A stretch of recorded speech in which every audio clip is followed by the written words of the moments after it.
Korah പുത്രന്മാർ. അതിനൊരു പശ്ചാത്തലമുണ്ട്. നമ്മളിങ്ങനെ ദിനവൃത്താന്ത പുസ്തകമൊക്കെ വായിക്കുമ്പം നമ്മളിവിടെ കാണുന്നുണ്ട്, ദാവീദിൻ്റെ ആരാധനാ ചട്ടത്തിൽ യെരൂശലേം ദേവാലയത്തിൽ പാട്ടുകൾ പാടാൻ മുൻപിൽ നിന്ന് ഇങ്ങനെ പാട്ടുകൾ ചിട്ടപ്പെടുത്തി, പ്രത്യേകിച്ച് യെരൂശലേം ദേവാലയത്തിന് വാതിൽ കാവൽക്കാരായിട്ടൊക്കെ നിന്ന് ഗീതങ്ങൾ ചിട്ടപ്പെടുത്തുന്ന ഒരു കൂട്ടം വിഭാഗമാണ്. ലേവ്യ പൗരോഹിത്യ വംശത്തിൽ കൊഹാത്ത് എന്ന് പറയുന്ന ഒരു കുടുംബ പാരമ്പര്യത്തിൽപ്പെട്ട ഒരു ഗണം, കോരഹിൻ്റെ പുത്രന്മാർ. ഒരു പശ്ചാത്തലം കൂടെ ഉണ്ട് ഇതിന്. സംഖ്യാപുസ്തകം 16-ാം അധ്യായം വായിക്കുമ്പം നമ്മൾ കോരഹിനെയും ദാദാനെയും അബീരാമിനെയും കാണുന്നുണ്ട്. 3 പേരിങ്ങനെ മോശയോട് മറുതലിച്ച് ധൂപം കാണിക്കാൻ വേണ്ടി കയറി ചെല്ലുമ്പം ഇങ്ങനെ ഭൂമി പിളർന്ന് അവരിങ്ങനെ നാശത്തിലേക്ക് പോകുന്ന നമ്മൾ വായിക്കുന്നുണ്ട്. അതിൽ കോരഹ് എന്ന് പറയുന്നൊരു പേര് നമ്മൾ കാണുന്നുണ്ട്. ഒരുപാട് നൂറ്റാണ്ടുകൾ കടന്നു കഴിയുമ്പം ഈ കോരഹിൻ്റെ കൊച്ചുമക്കളായവർ, ഇളം തലമുറയിൽപ്പെട്ടവരിങ്ങനെ അറിയുകയാണ്, ഇവരുടെ ഒരു വല്യപ്പൂപ്പനുണ്ടായിരുന്നു, ഒരു വല്യപ്പച്ചനുണ്ടായിരുന്നു, കോരഹ് എന്നാണ് പേര്. അദ്ദേഹം ഇങ്ങനെ അനധികൃതമായ ധൂപമർപ്പിക്കാൻ പോയപ്പം ഇങ്ങനെ മരണപ്പെട്ടു, ദൈവശിക്ഷയിൽ മരണപ്പെട്ടു എന്നൊക്കെ ഇവരിങ്ങനെ അറിഞ്ഞതിന് ശേഷം ആ പിതാമഹൻ ചെയ്ത തെറ്റിൻ്റെ പശ്ചാത്താപം എന്നോണം യെരൂശലേം ദേവാലയത്തിൻ്റെ വാതിൽ ശുശ്രൂഷകരായി സ്വയം സമർപ്പിച്ച മനുഷ്യരാണ് ഈ കോരഹ് പുത്രന്മാരെന്ന് പറയുന്നത്. പൂർവികനായൊരു പിതാവ് ചെയ്ത ഒരു അകൃത്യത്തിൻ്റെ ഫലമെന്നോണം, അതിൻ്റെ പശ്ചാത്താപമെന്നോണം ഇങ്ങനെ സങ്കീർത്തനങ്ങളൊക്കെ ചമച്ച് നിൽക്കുന്ന മനുഷ്യരാണ്. ഈ സങ്കീർത്തനങ്ങൾ വായിക്കുമ്പോൾ നമുക്കറിയാം, ഒരു 11 സങ്കീർത്തനങ്ങളോളം ഇങ്ങനെ കോരഹ് പുത്രന്മാരുടെ സങ്കീർത്തനം എന്ന് പറഞ്ഞ് നമുക്ക് കാണാൻ പറ്റും. അതിനവരൊരു രാഗം പറയുന്നുണ്ട്, ഒരു ഈണം ചിട്ടപ്പെടുത്തിയിട്ടുണ്ട്. അലാമോത്ത് രാഗമെന്നൊക്കെയാണ് യഹൂദ പശ്ചാത്തലത്തിൽ പറയുന്നത്. നമ്മളതിനെ ഭാഷാന്തരം വരുത്തി കന്യക രാഗം എന്നൊക്കെ നമ്മൾ മാറ്റുന്നുണ്ട്. സ്നേഹമുള്ളവരെ, കോരഹ് പുത്രന്മാരുടെ 11 സങ്കീർത്തനങ്ങളിൽ ഒരു സങ്കീർത്തനമാണ് 46-ാം സങ്കീർത്തനം. 11 വാക്യമേ ഉള്ളൂ. മനസ്സിന് ഇതുപോലെ തണുപ്പ് തരുന്നൊരു സങ്കീർത്തനം വേറെയില്ല. ദൈവം നമ്മുടെ ബലവും സങ്കേതവുമാകുന്നു, കഷ്ടങ്ങളിൽ അവൻ ഏറ്റവും അടുത്ത തുണയാകും. അതുകൊണ്ട് ഭൂമി മാറിപ്പോയാലും, പർവ്വതങ്ങൾ കുലുങ്ങി സമുദ്രമധ്യേ വീണാലും, അതിൻ്റെ കോപം കൊണ്ട് പർവ്വതങ്ങൾ കുലുങ്ങിയാലും നാം ഭയപ്പെടുകയില്ല. ഇതിങ്ങനെ പറഞ്ഞുകൊണ്ടാണ് പോകുന്നത്. അതായത് ഒരു പർവ്വതം തകർന്ന് വീണാലും, ആ തകർച്ചയിൽ വെള്ളം ഇരച്ച് കലങ്ങിയാലും നമുക്ക് ഭയപ്പെടാനില്ലെന്നൊക്കെ പറഞ്ഞുകൊണ്ട് പാടുന്നൊരു പാട്ടാണ്. സ്വാഭാവികമായിട്ട് ഈ ഒരു സങ്കീർത്തനം കേൾക്കുമ്പം നമുക്ക് തോന്നും, ഇങ്ങനെ ഇസ്രായേൽക്കാർ യുദ്ധം ജയിച്ചിട്ട് പാടുന്ന പാട്ടാണ് നമുക്ക് തോന്നും. നമ്മൾ പഴയ നിയമമൊക്കെ വായിക്കുമ്പോൾ നമ്മൾ കണ്ടിട്ടുണ്ട് അങ്ങനെ യുദ്ധം ജയിച്ച് കഴിയുമ്പം പാടുന്ന പാട്ടൊക്കെ. പക്ഷെ ചരിത്രം പരിശോധിക്കുമ്പോൾ ഈ പാട്ടിൻ്റെ പശ്ചാത്തലം ഒരിക്കലും യുദ്ധം ജയിക്കുമ്പം പാടുന്ന പാട്ടല്ല ഇത്. 46-ാം സങ്കീർത്തനം എന്ന് പറയും. ഇസ്രായേൽക്കാരെ ചുറ്റും ശത്രു സൈന്യം വന്ന് വളഞ്ഞിട്ട് രക്ഷപ്പെടാൻ ഒരു നിർവാഹവുമില്ലാതെ പ്രയാസപ്പെട്ടിരിക്കുമ്പം, ചുറ്റും സൈന്യങ്ങൾ വന്ന് നിറയുമ്പം, നിമിഷങ്ങൾക്കുള്ളിൽ, ദിവസങ്ങൾക്കുള്ളിൽ ശത്രു സൈന്യത്തിൻ്റെ കയ്യിൽ അകപ്പെടുമെന്ന് നല്ല ബോധ്യമുള്ളപ്പം കോരഹ് പുത്രന്മാർ പാടിയ ഒരു പാട്ട്, അത് ഇസ്രായേൽ മക്കൾ ഇന്നും പാടുന്നത് ഇങ്ങനെ പ്രതിസന്ധിയുടെ നടുവിൽ പാടുന്നൊരു പാട്ടാണ്. നല്ല കഷ്ടതയുടെ സമയത്ത് രക്ഷപ്പെടാൻ ഒരു നിർവാഹവുമില്ലെന്ന് തോന്നി തകർന്നിരിക്കുമ്പം ഇവർ പാടുന്നൊരു പാട്ടാണ് 46 സങ്കീർത്തനം. ദൈവം നമ്മുടെ സങ്കേതവും ബലവുമാകുന്നു എന്ന് പറഞ്ഞ് ഈ പാട്ട് കേൾക്കുന്ന മനുഷ്യരെ ഇങ്ങനെ ബലപ്പെടുത്തിക്കൊണ്ടിരിക്കുകയാണ്. ഇതിങ്ങനെ പാടി പാടി വരുമ്പം ഒരു പ്രവചനമെന്നോണം 10-ാമത്തെ ഒരു വാക്യത്തിൽ കിടക്കുന്നു, മിണ്ടാതെ ഇരുന്ന് ഞാൻ ദൈവമെന്ന് അറിഞ്ഞുകൊള്ളുവീൻ. ഈ സങ്കീർത്തനങ്ങൾ വായിക്കുമ്പം നമ്മൾ ശ്രദ്ധിച്ചിട്ടുണ്ടാവും, ഒരു 90% പ്രാർത്ഥനകളാണെങ്കിൽ അതിലൊരു 10% ദൈവത്തിൻ്റെ മറുപടികളുണ്ട്. ഇങ്ങനെ 90% ഇങ്ങനെ ആരാധന രീതിയിൽ നമ്മളിങ്ങനെ പാട്ടുകൾ, പ്രാർത്ഥന ഇങ്ങനെ പ്രാർത്ഥിക്കുമ്പം ഇടയ്ക്ക് കർത്താവിൻ്റെ ഒരു മറുപടി കിട്ടുന്നുണ്ട്. 46-ാം സങ്കീർത്തനത്തിൽ ദൈവം സങ്കേതമാണ്, ബലമാണ്, എന്തു വന്നാലും ഞങ്ങൾ കുലുങ്ങുകയില്ല എന്നിവരിങ്ങനെ പാടുന്നതിൻ്റെ ഇടയ്ക്ക് പരിശുദ്ധാത്മ പ്രേരിതരായി ഇവരൊരു പ്രവചനം നമുക്ക് എഴുതി വെച്ചിട്ടുണ്ട്, മിണ്ടാതെ ഇരുന്ന് ഞാൻ ദൈവമെന്നറിഞ്ഞുകൊള്ളുവീൻ. സ്നേഹമുള്ളവരെ, എന്തിനു വേണ്ടി മിണ്ടാതിരിക്കാനാണ് ആ തിരുവചനം ഇന്ന് നമ്മളോട് പറയുന്നത്? ദൈവമെന്നറിയാൻ വേണ്ടി മിണ്ടാതിരിക്കാനാണ് പറയുന്നത്. നമ്മളത് കേൾക്കുമ്പോൾ ഒരല്പം ഒരു വിരോധാഭാസം പോലെ തോന്നും. ദൈവത്തെ ദൈവമായിട്ട് അറിയാൻ വേണ്ടി മിണ്ടാതിരിക്കുക. അതെന്തൊരു തിരുവചനമാണത്. ദൈവത്തെ ദൈവമെന്നറിയുക. മോശ ഹോറേബ് മലയിൽ നിന്ന് ഈ മിസ്രൈമിലേക്ക് പോകുന്നതിന് മുമ്പ് മോശ കർത്താവിനോട് ചോദിക്കുന്നുണ്ട്, കർത്താവേ, ഞാൻ ചെല്ലുന്ന ഫറവോനും ആളുകളും നീ ആരാൻ ചോദിച്ചാൽ ഞാൻ നിൻ്റെ പേരെന്ത് പറയണമെന്ന് ചോദിച്ചപ്പം കർത്താവ് പറയുന്നത് നമുക്കറിയാം. ഞാൻ ആകുന്നവൻ എന്നൊരാൾ നിന്നെ അയച്ചു എന്ന് പറയുക. ഞാൻ ആകുന്നവൻ എന്നാണ് എൻ്റെ പേര്. നമുക്കങ്ങോട്ട് മനസ്സിലാകുന്നില്ല ഇതെന്താണ് ഉദ്ദേശിക്കുന്നത്. ദൈവത്തെ ദൈവമെന്ന നിലയിൽ നമ്മൾ അറിഞ്ഞിട്ടുണ്ടോ സ്നേഹമുള്ളവരെ? ഒറ്റ വാക്കിൽ പറഞ്ഞാൽ നമ്മുടെയൊക്കെ ഒരു ഈശ്വര ധാരണ എന്താണ്, ദൈവധാരണ എന്താണ്? എല്ലാ മനുഷ്യർക്കും ദൈവത്തെപ്പറ്റി ഒരു ധാരണയുണ്ട് ഇല്ലേ? നമ്മൾ എന്താണ് ദൈവത്തെപ്പറ്റി നനച്ചു വെച്ചിരിക്കുന്നത്, മനസ്സിലാക്കി വെച്ചിരിക്കുന്നത്? നമ്മൾ പ്രാർത്ഥിക്കുന്ന കർത്താവിനെ പറ്റിയുള്ള നമ്മുടെ ചിന്ത എന്താണ്? നിങ്ങൾ ഈ സൂഫി കഥകളൊക്കെ വായിക്കുമ്പം മുല്ല നസറുദ്ദീൻ എന്ന് പറയുന്ന ഒരു കഥാപാത്രത്തെ നമ്മൾ വായിച്ച് കേൾക്കാറുണ്ട്. ഈ ബാലരമകളൊക്കെ വായിക്കുമ്പോൾ നിങ്ങൾ കണ്ടിട്ടുണ്ടായിരിക്കും. മുല്ല നസറുദ്ദീൻ ഒരു സൂഫിയാണ്. ഒരിക്കലും മുല്ല നസറുദ്ദീൻ ഇങ്ങനെ മക്ക പ്രദേശങ്ങളിൽ അവരുടെ പള്ളിയുടെ ഒരു പരിസരത്ത് ഇങ്ങനെ ഒരു ചാരുകസാരയൊക്കെ ഇട്ട് ഇങ്ങനെ സ്വസ്ഥമായിട്ട് കാല് നീട്ടിയിരിക്കുക. കാല് നീട്ടി ഇങ്ങനെ സ്വസ്ഥമായിട്ടിരിക്കുമ്പം ഒരു മതപണ്ഡിതൻ വന്ന് തലയ്ക്കൊരടി കൊടുത്ത് ചെവിക്കൊരു കിഴുക്കൂടെ കൊടുത്തു. എന്തിനാണെന്നറിയാമോ? മുല്ലയോട് പറഞ്ഞു, നിനക്ക് വല്ല ബോധമുണ്ടോ? നീ കാല് നീട്ടിയിരിക്കുന്നത് പള്ളിക്ക് നേരെയാണ്, ദൈവം വസിക്കുന്ന ഇടമാണ്. നിനക്കൊരു ഒരു സാമാന്യ വിവരം ഇല്ലയോ എന്ന് ചോദിച്ചു. കാല് താത്തിടാൻ പറഞ്ഞു. നസറുദ്ദീൻ കാല് താഴ്ത്തിയിട്ടു. എന്നിട്ട് ഈ മതപണ്ഡിതൻ അങ്ങ് നടന്നുപോയി. കുറച്ച് കഴിഞ്ഞപ്പോൾ ഈ നസറുദ്ദീൻ ഇങ്ങനെ ഓടി കിതച്ച് ഈ മതപണ്ഡിതൻ്റെ പിന്നാലെ ചെന്നിട്ട് ഇങ്ങനെ തട്ടി വിളിച്ചിട്ട് കൈ കൂപ്പിക്കൊണ്ട് പറഞ്ഞു, ഒരു ഉപകാരം ചെയ്യാവോ? അദ്ദേഹം ചോദിച്ചു, എന്താണ്? ഈ പടച്ചോൻ എവിടെ ഇല്ലാത്തതെന്നൊന്ന് പറയാമോ? എനിക്ക് കാലൊന്ന് നൂർത്ത് വെക്കാൻ വേണ്ടിയാണ്. ഞാൻ എവിടെ നോക്കിയിട്ട് അവിടെ എല്ലാം ഉണ്ട്. ആര്? പടച്ചോൻ. കാലൊന്ന് നൂർത്ത് വെക്കണം. ഇതൊരു ധാരണയാണ് സ്നേഹമുള്ളവരെ. ദൈവത്തെപ്പറ്റി നമ്മൾ എന്താണ് ധരിച്ചു വെച്ചിരിക്കുന്നത്? എനിക്ക് തോന്നുന്നു നമ്മുടെയൊക്കെ ഒരു കുഞ്ഞു മനസ്സിൻ്റെ ഒരു ധാരണ, ഞായറാഴ്ച രാവിലെ 7 മണിക്ക് പള്ളിയിൽ പോയി പള്ളി തുറക്കുമ്പോൾ അകത്തുണ്ട് നമ്മുടെ വലിയ ഓർഗനൊക്കെ വെച്ചുള്ള നമ്മുടെ ആരാധന കൊണ്ട് ദൈവത്തെ വല്ലാതെ പ്രീതിപ്പെടുത്തിയിട്ട് പള്ളി പൂട്ടി തിരിച്ചു പോരും. ഈ കർത്താവ് കൂടെ വരുന്നുണ്ടെന്നോ വീട്ടിലുണ്ടെന്നോ ഉള്ളറിയുന്നുണ്ടെന്നോ ഒന്നും നമ്മളങ്ങനെ ധരിച്ചു വെച്ചിട്ടുണ്ടെന്ന് തോന്നുന്നില്ല. അവിടെ ധാരണകൾ ഇങ്ങനെ വികലമായി പോയിക്കൊണ്ടിരിക്കുക. കുറച്ചാൾ മുമ്പ് ഒരു പള്ളിയിലൊരു കുർബാന കഴിഞ്ഞ് ഇങ്ങനെ ആഹാരമൊക്കെ കഴിച്ചുകൊണ്ടിരിക്കുമ്പോൾ ഒരു കൊച്ചു സംസാരം കേട്ടു. എന്തോ സംസാരം എന്നറിയാമോ? മറ്റൊരു അപ്പോസ്തോലിക സഭയപ്പെട്ട ഒരു സാധു മനുഷ്യൻ അവിടെ കുർബാന കൂടാൻ വന്നു. ഏത് സഭയാണെന്ന് ഞാൻ പറയുന്നില്ല, നമ്മളുമായിട്ട് ഇങ്ങനെ കുർബാന സംസർഗമുള്ള സഭയിലെ ഒരു മനുഷ്യനാണ്. അതുകൊണ്ട് തന്നെ അദ്ദേഹം കുർബാന വന്ന് അനുഭവിച്ചു. ഇത് പള്ളിയുടെ ചുമതലപ്പെട്ട പ്രമാണിമാർക്കൊന്നും അങ്ങോട്ട് പിടിക്കുന്നില്ല. ഇവൻ എന്തിനാണ് കുർബാന അനുഭവിച്ച്? ഇവൻ വേറെ സഭയല്ലേ? ഇവൻ എന്തിന് കടന്നു വന്നു? ഇവൻ എന്തിന് അവിടെ വന്നു? ഇവൻ ഇനി പള്ളി വരണ്ടെന്ന് നമുക്ക് പറയണം. നമ്മളിങ്ങനെ ഭയങ്കരമായിട്ട് മതമനുഷ്യരായിക്കൊണ്ടിരിക്കുകയാണ്. വല്ലാത്ത ഇങ്ങനെ മനുഷ്യർക്ക് അതിര് നിശ്ചയിച്ച് നമ്മളിങ്ങനെ മതമനുഷ്യരായിക്കൊണ്ടിരിക്കുക. നമുക്ക് നോക്കുന്ന ഇടങ്ങളിലൊക്കെ ദൈവത്തെ കാണാൻ പറ്റാതെ നമ്മുടെ ദൈവധാരണ, ഈശ്വരധാരണ ഇങ്ങനെ ഇടുങ്ങിപ്പോയിക്കൊണ്ടിരിക്കുക. അതുകൊണ്ട് തന്നെ നമ്മുടെ ഒന്നും മനസ്സിന് ആശ്വാസമില്ല. നല്ല വ്യക്തമായ ഒരു ഈശ്വര ധാരണ നമുക്കുണ്ടെങ്കിൽ, ഒരു ഡിവൈൻ കോൺഷ്യസ്നെസ് നമുക്കുണ്ടെങ്കിൽ നമുക്ക് ആശ്വാസം കിട്ടും. സ്നേഹമുള്ളവരെ, നമ്മുടെ നാട്ടിൽ ജീവിച്ചിരുന്ന ഒരു വന്യനായ ഗുരുവാണല്ലോ ശ്രീനാരായണ ഗുരുദേവൻ. നമുക്കൊക്കെയും അറിയാം. ഇന്ന് നമ്മളിങ്ങനെ ഈ സമാധിയൊക്കെ, ആ ഒരു വാക്കൊക്കെ നമ്മൾ ഒത്തിരി ഇങ്ങനെ ചർച്ച ചെയ്ത ഒരു കാലം കഴിഞ്ഞല്ലോ. സമാധി നമ്മുടെ നാടിൻ്റെ ഒരു മനോഹരമായ മരണസങ്കല്പമാണ് ഈ സമാധി എന്നൊക്കെ പറയുന്നത്.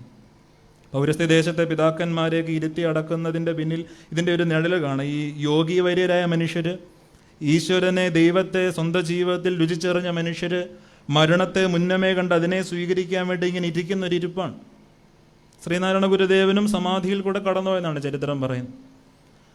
അദ്ദേഹത്തിൻ്റെ ഒരു ദൈവദശകം എന്ന് പറയുന്ന ഒരു പുസ്തകമുണ്ട്, ഒരു എഴുത്താണ്, ഒരു 100 ശ്ലോകങ്ങളുള്ള എഴുത്താണ്. നിങ്ങളത് വായിച്ചിട്ടില്ല, നിശ്ചയമായിട്ട് നിങ്ങൾ വാങ്ങിച്ച് വായിക്കണം. ദൈവദശകമൊക്കെ വായിച്ച് വ്യാഖ്യാനിക്കാനുള്ള ബോധമൊന്നും ഇന്ന് നമ്മുടെ കേരള സമൂഹത്തിന് വന്നിട്ടില്ലെന്നാണ് ഞാൻ മനസ്സിലാക്കുന്നത്. ഒരിക്കലും ശ്രീനാരായണ ഗുരുദേവൻ്റെ അടുക്കൽ ചെന്ന് ഒരാൾ ചോദിച്ചു, ഗുരുവേ, മരിച്ചു കഴിഞ്ഞാൽ, അങ്ങ് മരിച്ചു കഴിഞ്ഞാൽ ഞങ്ങൾ എന്താണ് ചെയ്യേണ്ടത്, എങ്ങനെയാണ് പിന്നീടുള്ള ക്രമീകരണങ്ങൾ?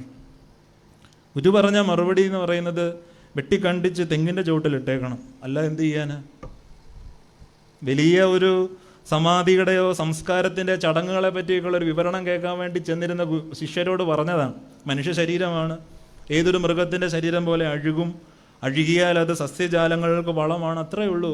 അതിനപ്പുറം ഇതിനുള്ളിലിരിക്കുന്ന ഒരു ഈശ്വര ചൈതന്യമുണ്ട്. ഈ മനുഷ്യൻ്റെ ശിഷ്യ പരമ്പരയിൽപ്പെട്ട ഒരാളുണ്ട്, നിത്യചൈതന്യയതി എന്ന് പറയുന്ന ഒരാൾ. നിങ്ങൾ കേട്ടിട്ടുണ്ടാവും പേര്. ഫെൺഹില്ലിലൊക്കെ ഇരുന്നിങ്ങനെ എഴുത്തുകളിൽ കൂടെ ഒരു തലമുറയെ മുഴുവൻ മാറ്റിയ ഒരു യോഗി വര്യനാണ് നിത്യചൈതന്യയതി. അദ്ദേഹം ഇങ്ങനെ കുഞ്ഞുനാളിൽ നാട് വിട്ട് ഈശ്വര അന്വേഷിയായിട്ട് വീട് വിട്ട് പുറപ്പെട്ടു പോയ ഒരാളാണ്. ഒരു 17 വയസ്സൊക്കെ പ്രായം കാണും. കാൽനടയായി നടന്ന് കേരളം വിട്ട് വടക്കേ ഇന്ത്യയുടെ പ്രദേശങ്ങളിൽ കൂടെ ഒക്കെ ഇങ്ങനെ നടന്നു പോവുകയാണ്. വിശപ്പിന് ആഹാരമില്ല, തണുപ്പിന് വസ്ത്രമില്ല, പുതയ്ക്കാനൊന്നുമില്ല, വല്ലാതെ പ്രയാസപ്പെട്ട് നോർത്ത് ഇന്ത്യയുടെ തണുപ്പൊക്കെ അടിച്ച് ഇങ്ങനെ പനി കൂടി, ഭയങ്കരമായി പനി കൂടിക്കഴിഞ്ഞ് ഏതോ ഒരു കടത്തിണ്ണയിൽ തീരെ നിവൃത്തിയില്ലാതെ അറിയാൻ മേലാത്ത ഭാഷയുള്ള മനുഷ്യരുടെ ഇടയിൽ ചാകുമെന്നുറപ്പുള്ളപ്പം ഇങ്ങനെ ചടഞ്ഞുകൂടി അവിടെ ഇരുന്നു. ഒരു മനുഷ്യനെ സഹായിക്കാനില്ല, കോടത്തണുപ്പാണ്, പനിയും കൂടി ചാകാൻ പോവാണെന്ന് യതിക്ക് ഓർമ്മ വന്നു. അങ്ങനെ മനുഷ്യൻ മരിക്കട്ടെ എന്ന് തന്നെ കരുതി ഇങ്ങനെ ആ കടത്തിണ്ണെ കിടന്നു.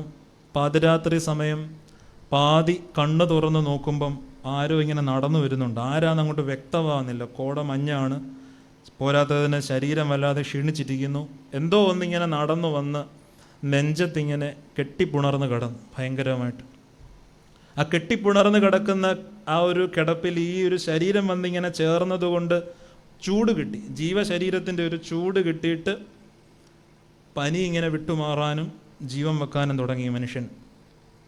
നേരം വെളുത്ത് കഴിഞ്ഞപ്പം, സൂര്യൻ ഉദിച്ചു കഴിഞ്ഞപ്പോൾ ഈ കെട്ടിപ്പുണർന്ന ആളിങ്ങനെ നടന്നു പോകുന്നതാണ് ഈ സൂര്യ വെളിച്ചത്തിൽ കാണുന്ന ഒരു തെരുവ് പട്ടിയായിരുന്നു. പാതിരാത്രിയിൽ തണുപ്പത്തി മനുഷ്യൻ്റെ അടുത്ത് വന്നിങ്ങനെ ചേർന്ന് കിടന്ന് ചൂട് കൊടുത്തിട്ട് പോയി. യതി ഇങ്ങനെ എഴുന്നേറ്റിരുന്നിട്ട് പ്രാർത്ഥിച്ചു, ഈശ്വര, ഒരു നായുടെ രൂപത്തിൽ വന്ന് ചാകാൻ കിടക്കുന്ന എനിക്ക് ചൂടും ജീവനും തന്നിട്ട് കടന്നു പോകുന്ന എൻ്റെ ഈശ്വര. സ്നേഹമുള്ളവരെ, കർത്താവിനെ പറ്റി, ദൈവത്തിൻ്റെ നിറ സാന്നിധ്യത്തെപ്പറ്റി നമുക്കൊരു ബോധ്യമുണ്ടോ? ദൈവത്തിൻ്റെ ഒരു നിറ സാന്നിധ്യമുണ്ട്. പള്ളി മാത്രം കാണുന്ന, അല്ലെങ്കിൽ പള്ളിയിൽ മാത്രം ഒതുക്കി വെക്കുന്ന ഒരു സാന്നിധ്യത്തെ പറ്റിയല്ല ഞാനീ പറയുന്നത് നിങ്ങളോട്. കുറച്ച് നാളുകൾക്ക് മുമ്പ് നമ്മുടെ അഭിവന്ദ്യനായ നമ്മുടെ സഭയിലെ ഒരു വന്യപിതാവ്, അദ്ദേഹത്തിൻ്റെ ആശ്രമത്തിൽ കുറേ മനുഷ്യരിങ്ങനെ ചെന്നു. ഒരുപാട് കാശ് മുടക്കി പൂന്തോട്ടങ്ങളൊക്കെ നിർമ്മിച്ച ഒരു പിതാവാണ്. ആളുകൾക്ക് പൂന്തോട്ടമൊന്നും കാണണ്ട, അവിടെ ഇവിടെയൊക്കെ നിന്ന് ഫോട്ടോ എടുത്തിട്ട് പള്ളിക്കകത്ത് വന്നിരുന്നപ്പോൾ ഈ തിരുമേനി സംസാരിക്കാൻ തുടങ്ങിയത് ഇങ്ങനെയാണ്: നിങ്ങൾക്കാർക്കും കണ്ണും ഹൃദയവുമില്ല, വായും വയറുമേ ഉള്ളൂ. നിങ്ങൾക്കൊരു മനുഷ്യർക്കും കണ്ണും ഹൃദയവുമില്ല, വായും വയറും മാത്രമേ ഉള്ളൂ. കാരണം നിങ്ങൾക്ക് ഈ പൂക്കളൊക്കെ കണ്ടിട്ട് ഇതിൽ കുടികൊള്ളുന്ന ദൈവ ചൈതന്യത്തെ നിങ്ങൾക്കൊന്ന് കാണാൻ പറ്റുന്നില്ലേ? ഈ പ്രകൃതിയെ കണ്ടിട്ട്, ഈ ഓരോ ദിവസവും നിങ്ങൾക്ക് വേണ്ടി ഉദിച്ച് നിങ്ങൾക്ക് വേണ്ടി അസ്തമിച്ച് കടന്നു പോകുന്ന ഈ സൂര്യനെ കണ്ടിട്ട് നിങ്ങൾക്ക് ദൈവത്തെ മനസ്സിലാകുന്നില്ലേ?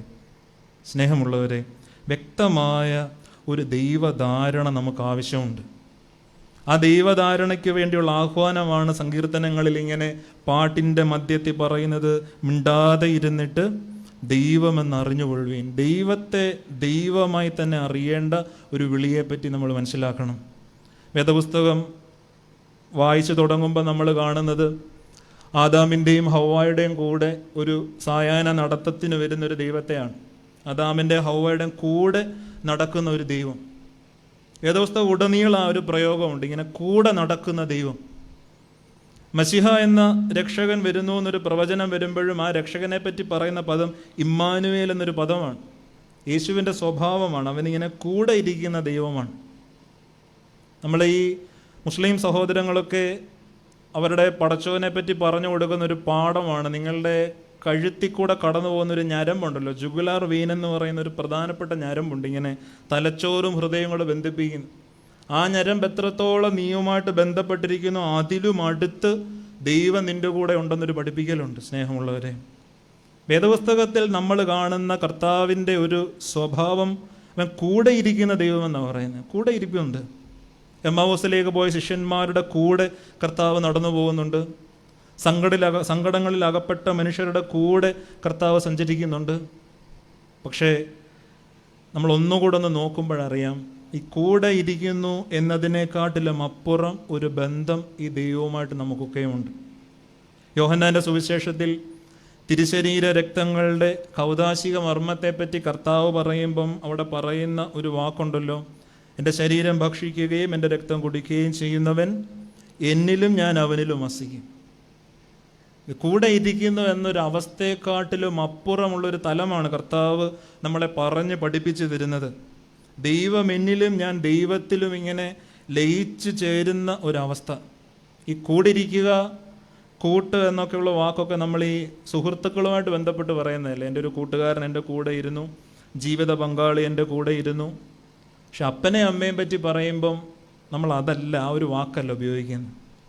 നമ്മുടെയൊക്കെ മരണ ശുശ്രൂഷകളിൽ ഒരു പിതാവോ ഒരു അമ്മയോ മരിച്ചു കഴിയുമ്പോൾ ഇങ്ങനെ മക്കൾ മുഖം മൂടുന്ന ഒരു രീതി നമ്മൾ കണ്ടിട്ടുണ്ടല്ലോ. അതിൻ്റെ പശ്ചാത്തലവും നമുക്കറിയാം. ഇനി മുതൽ ഈ അപ്പനെയോ ഈ അമ്മയെ കാണേണ്ടത് ഞങ്ങളുടെ മുഖങ്ങളിൽ കൂടാണ്. അവരൊറ്റ പ്രതീകമേ ഉള്ളതിന്. നിങ്ങളുടെ അപ്പനും നിങ്ങളുടെ അമ്മയും നിങ്ങൾക്ക് ജന്മം തന്നതിൽ കൂടെ നിങ്ങളിൽ അവരുടെ സ്വഭാവ സവിശേഷതകളും ശരീരത്തിൻ്റെ അംശങ്ങളും അലിഞ്ഞു ചേരുന്നത് പോലെ തന്നെ ദൈവം അലിഞ്ഞു ചേർന്ന ഒരു മനുഷ്യ സമൂഹമാണ് ക്രൈസ്തവരെന്ന് പറയുന്നത്. നമ്മളത് വളരെ ശ്രദ്ധയോടെ മനസ്സിലാക്കണം സ്നേഹമുള്ളവരെ. ഈ മാട്രിഫാഗി എന്ന് പറയുന്ന ഒരു ബയോളജിക്കൽ ടേമുണ്ട്, മാട്രിഫാഗി. നിങ്ങൾ കേട്ടിട്ടുണ്ടായിരിക്കും. നമ്മുടെയൊക്കെ നാട്ടിൽ ഈ ചെലന്തി വർഗ്ഗങ്ങളെ പറ്റിയൊക്കെ നമ്മൾ പറയാറുണ്ടല്ലോ. ചെലന്തി മുട്ട വിരിഞ്ഞിറങ്ങി കഴിയുമ്പം കുഞ്ഞുങ്ങൾ ഈ ചെലന്തി അമ്മയെ തിന്നുകൊണ്ട് ജീവിതം ആരംഭിക്കുന്നതിനെ പറ്റി നമ്മളിങ്ങനെ സുവോളജിയിലൊക്കെ പഠിച്ചിട്ടുണ്ടല്ലോ. അതോടെ തള്ളയങ്ങ് തീരുകയാണ്, അമ്മയങ്ങ് തീരുകയാണ്. ഈ മുട്ട വിരിഞ്ഞിറങ്ങുന്ന കുഞ്ഞുങ്ങൾ അമ്മയെ തിന്നുകൊണ്ടാണ് ജീവിതത്തിലേക്ക് വരുന്നത്. മാട്രിഫാഗി എന്ന് പറയുന്നൊരു ടേം ഇത്ര മനോഹരമായിട്ടാണ് യേശു യഹൂദയുടെ സമനിലത്ത് നിന്നുകൊണ്ട് പറയുന്നത്, എന്നെ ഭക്ഷിക്കുന്നവൻ എൻ മൂലം ജീവിക്കും, ഞാൻ ജീവൻ്റെ അപ്പമാകുന്നു, ഞാൻ ലോകത്തിന് ജീവൻ കൊടുക്കുവാൻ വേണ്ടി വന്നു. യോഹന്നാന്റെ സുവിശേഷം 6-ാം അധ്യായമൊക്കെ ഇങ്ങോട്ട് വായിച്ചു പോകുമ്പോൾ നമുക്കറിയാം, ഇത് കേട്ടിട്ട് പകുതി മനുഷ്യർക്ക് മനസ്സിലാകുന്നില്ല. ശിഷ്യന്മാരുടെ കൂട്ടത്തിലുള്ള മനുഷ്യർ പോലും ഇങ്ങനെ കർത്താവിനെ വിട്ടുപോയെന്നാണ് പറയുന്നത്. ഇതിൻ്റെ അത്ര കഠിനമാണ്. എങ്ങനെയാണ് ഒരു മനുഷ്യൻ്റെ മാംസം, എങ്ങനെയാണ് ഒരു മനുഷ്യൻ്റെ രക്തം ഭക്ഷിച്ച് കുടിക്കാൻ പറ്റുന്നതെന്ന് ഒറ്റ ബുദ്ധിയിൽ ചിന്തിച്ചവർക്ക് മനസ്സിലാകാത്തതുകൊണ്ട് യേശുവിനെ വിട്ടുപോയെന്നാണ് പറയുന്നത്.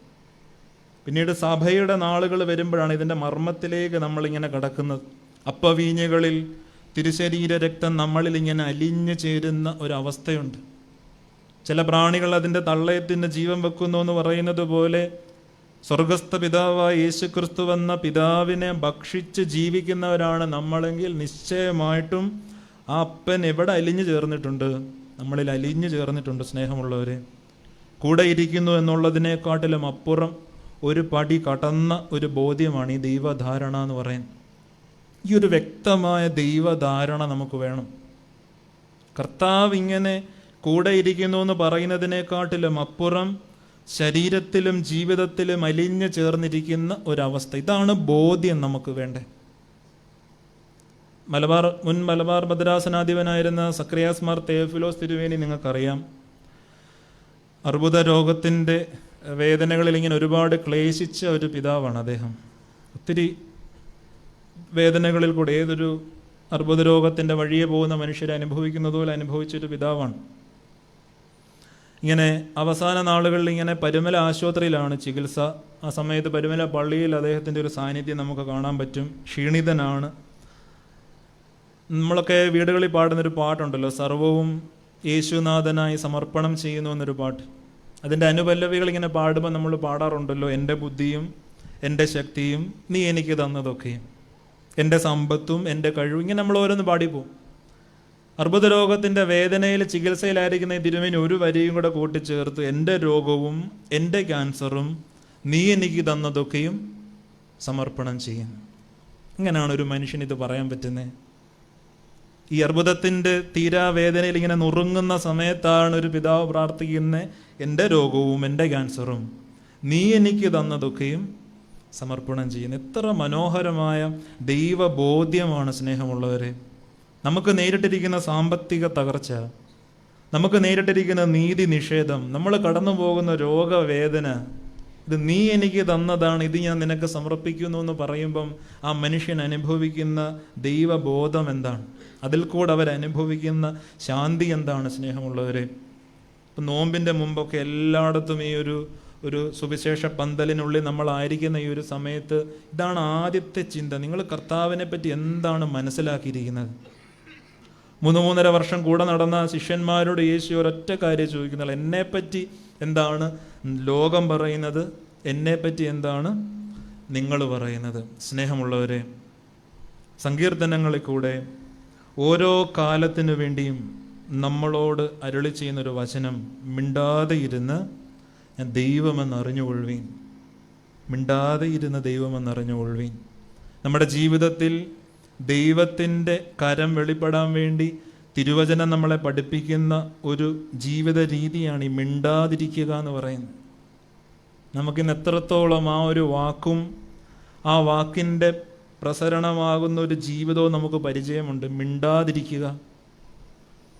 ഇവിടെയൊക്കെ സ്കൂളിലൊക്കെ പഠിപ്പിക്കുന്ന അധ്യാപകരൊക്കെ ഉണ്ട്, നിങ്ങൾക്കറിയാം. നിങ്ങളൊരു കൊച്ചു ക്ലാസ്സിലൊക്കെ പഠിപ്പിക്കുകയാണ്, ഒരു ദിവസം നിങ്ങൾ ഒരു 10-40 തവണയെങ്കിലും നിങ്ങൾ ആവർത്തിച്ച് പറയുന്നൊരു വാക്ക് മിണ്ടാതിരിക്കുക എന്നുള്ളതാണ്.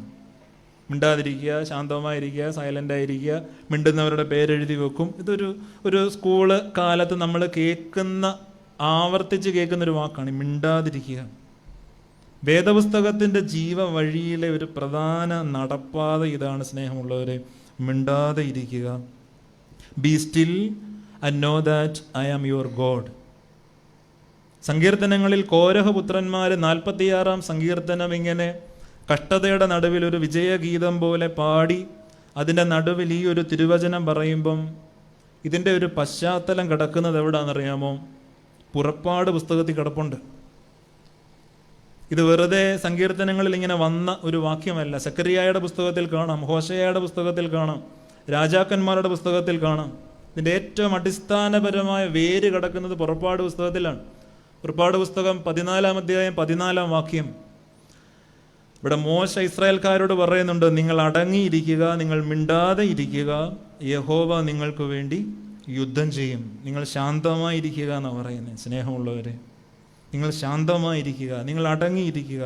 ബി കാം എന്നൊക്കെ പറയുന്നത് പോലെ ബി സ്റ്റിൽ, യഹോവ നിങ്ങൾക്ക് വേണ്ടി യുദ്ധം ചെയ്യും. The Lord shall fight for you. ഇതാണ് ഈ ഒരു മിണ്ടാതിരിപ്പിൻ്റെ അടിസ്ഥാന ഒന്നാമത്തെ തലമെന്ന് പറയുന്നത്. അടങ്ങിയിരിക്കുക. സ്നേഹമുള്ളവരെ, എന്താണ് ഈ അടങ്ങിയിരിക്കുക എന്ന് പറഞ്ഞാൽ? നമ്മുടെ ഇന്നത്തെ ഒരു കാലഘട്ടത്തിൻ്റെയൊക്കെ പ്രത്യേകത നമുക്കൊക്കെ അറിയാം. ചിലരൊക്കെ പറയുന്നത് പണ്ട് കാലത്ത് ഈ ദൂരദർശൻ മാത്രം ഉള്ളപ്പോൾ നമുക്കിത്രയും പ്രയാസമില്ലായിരുന്നു. ആരെങ്കിലും സന്ധ്യയ്ക്ക് 6 മണിക്ക് ഇങ്ങോട്ട് വന്ന് ഒരു അരമണിക്കൂർ വാർത്ത വായിച്ചേച്ച് പോകുന്ന പരിപാടിയായിരുന്നു.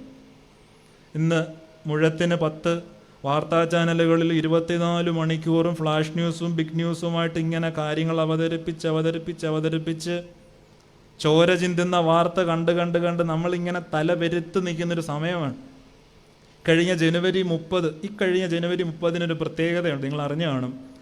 കേരളത്തിലെ വാർത്താ മാധ്യമ രംഗത്തെ ഒരു വലിയ പ്രത്യേകതയായിട്ടാണ് പറയുന്നത്. കാരണം നേരം വെളുത്തപ്പം തൊട്ട് രാത്രി 11:30 വരെയും അഹിതങ്ങളായ കൊലപാതകങ്ങളെക്കുറിച്ചും അപകടങ്ങളെക്കുറിച്ചും മാത്രം തോരാതെ വാർത്ത വന്നൊരു ദിവസമാണ്. ഒരു 2 വയസ്സുള്ള കുഞ്ഞ് കിണറിൻ്റെ ആഴത്തിലേക്ക് പോയ വാർത്ത മുതൽ അപകടങ്ങളുടെ വാർത്ത വരെ ഒരു റെക്കോർഡ് ദിവസമാണ്. വല്ലാത്തൊരു കാലത്തിൽ കൂടെ നമ്മൾ കടന്നു പോകുന്നു.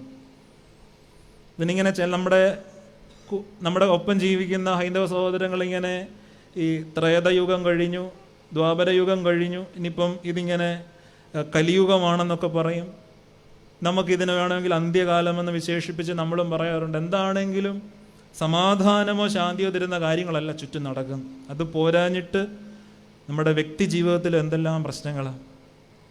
വ്യക്തി ജീവിതത്തിലെ പ്രശ്നങ്ങളിലെ നമുക്കങ്ങോട്ട് തരണം ചെയ്യാൻ പറ്റാത്തത് ഈ അവിചാരിതമായിട്ട് വരുന്ന ദുഃഖങ്ങളാണ്. അപ്രതീക്ഷിതമായിട്ട് ദുഃഖങ്ങൾ വന്നാൽ അതിനെ നേരിടാൻ നമ്മളിന്നും പഠിച്ചിട്ടില്ല. ചില മനുഷ്യരൊക്കെ പറയുന്നത് കേട്ടിട്ടില്ലേ, അങ്ങനൊരു പ്രയാസം എൻ്റെ ജീവിതത്തിലേക്ക് വന്നത് എൻ്റെ തലയ്ക്ക് പിന്നീന്ന് ഒരു അടി കിട്ടുന്നത് പോലായിരുന്നു. അങ്ങനെ ചില സങ്കടങ്ങൾ ജീവിതത്തിൽ കടന്നു വരും. അപ്രതീക്ഷിതമായിട്ട് ഓർക്കാപ്പുറത്ത് ജീവിതത്തിൽ സങ്കടം കടന്നു വരും, രോഗം കടന്നു വരും. നമ്മൾ എങ്ങനെയാണ് ഇതിനെ അതിജീവിക്കാൻ പോകുന്നത്?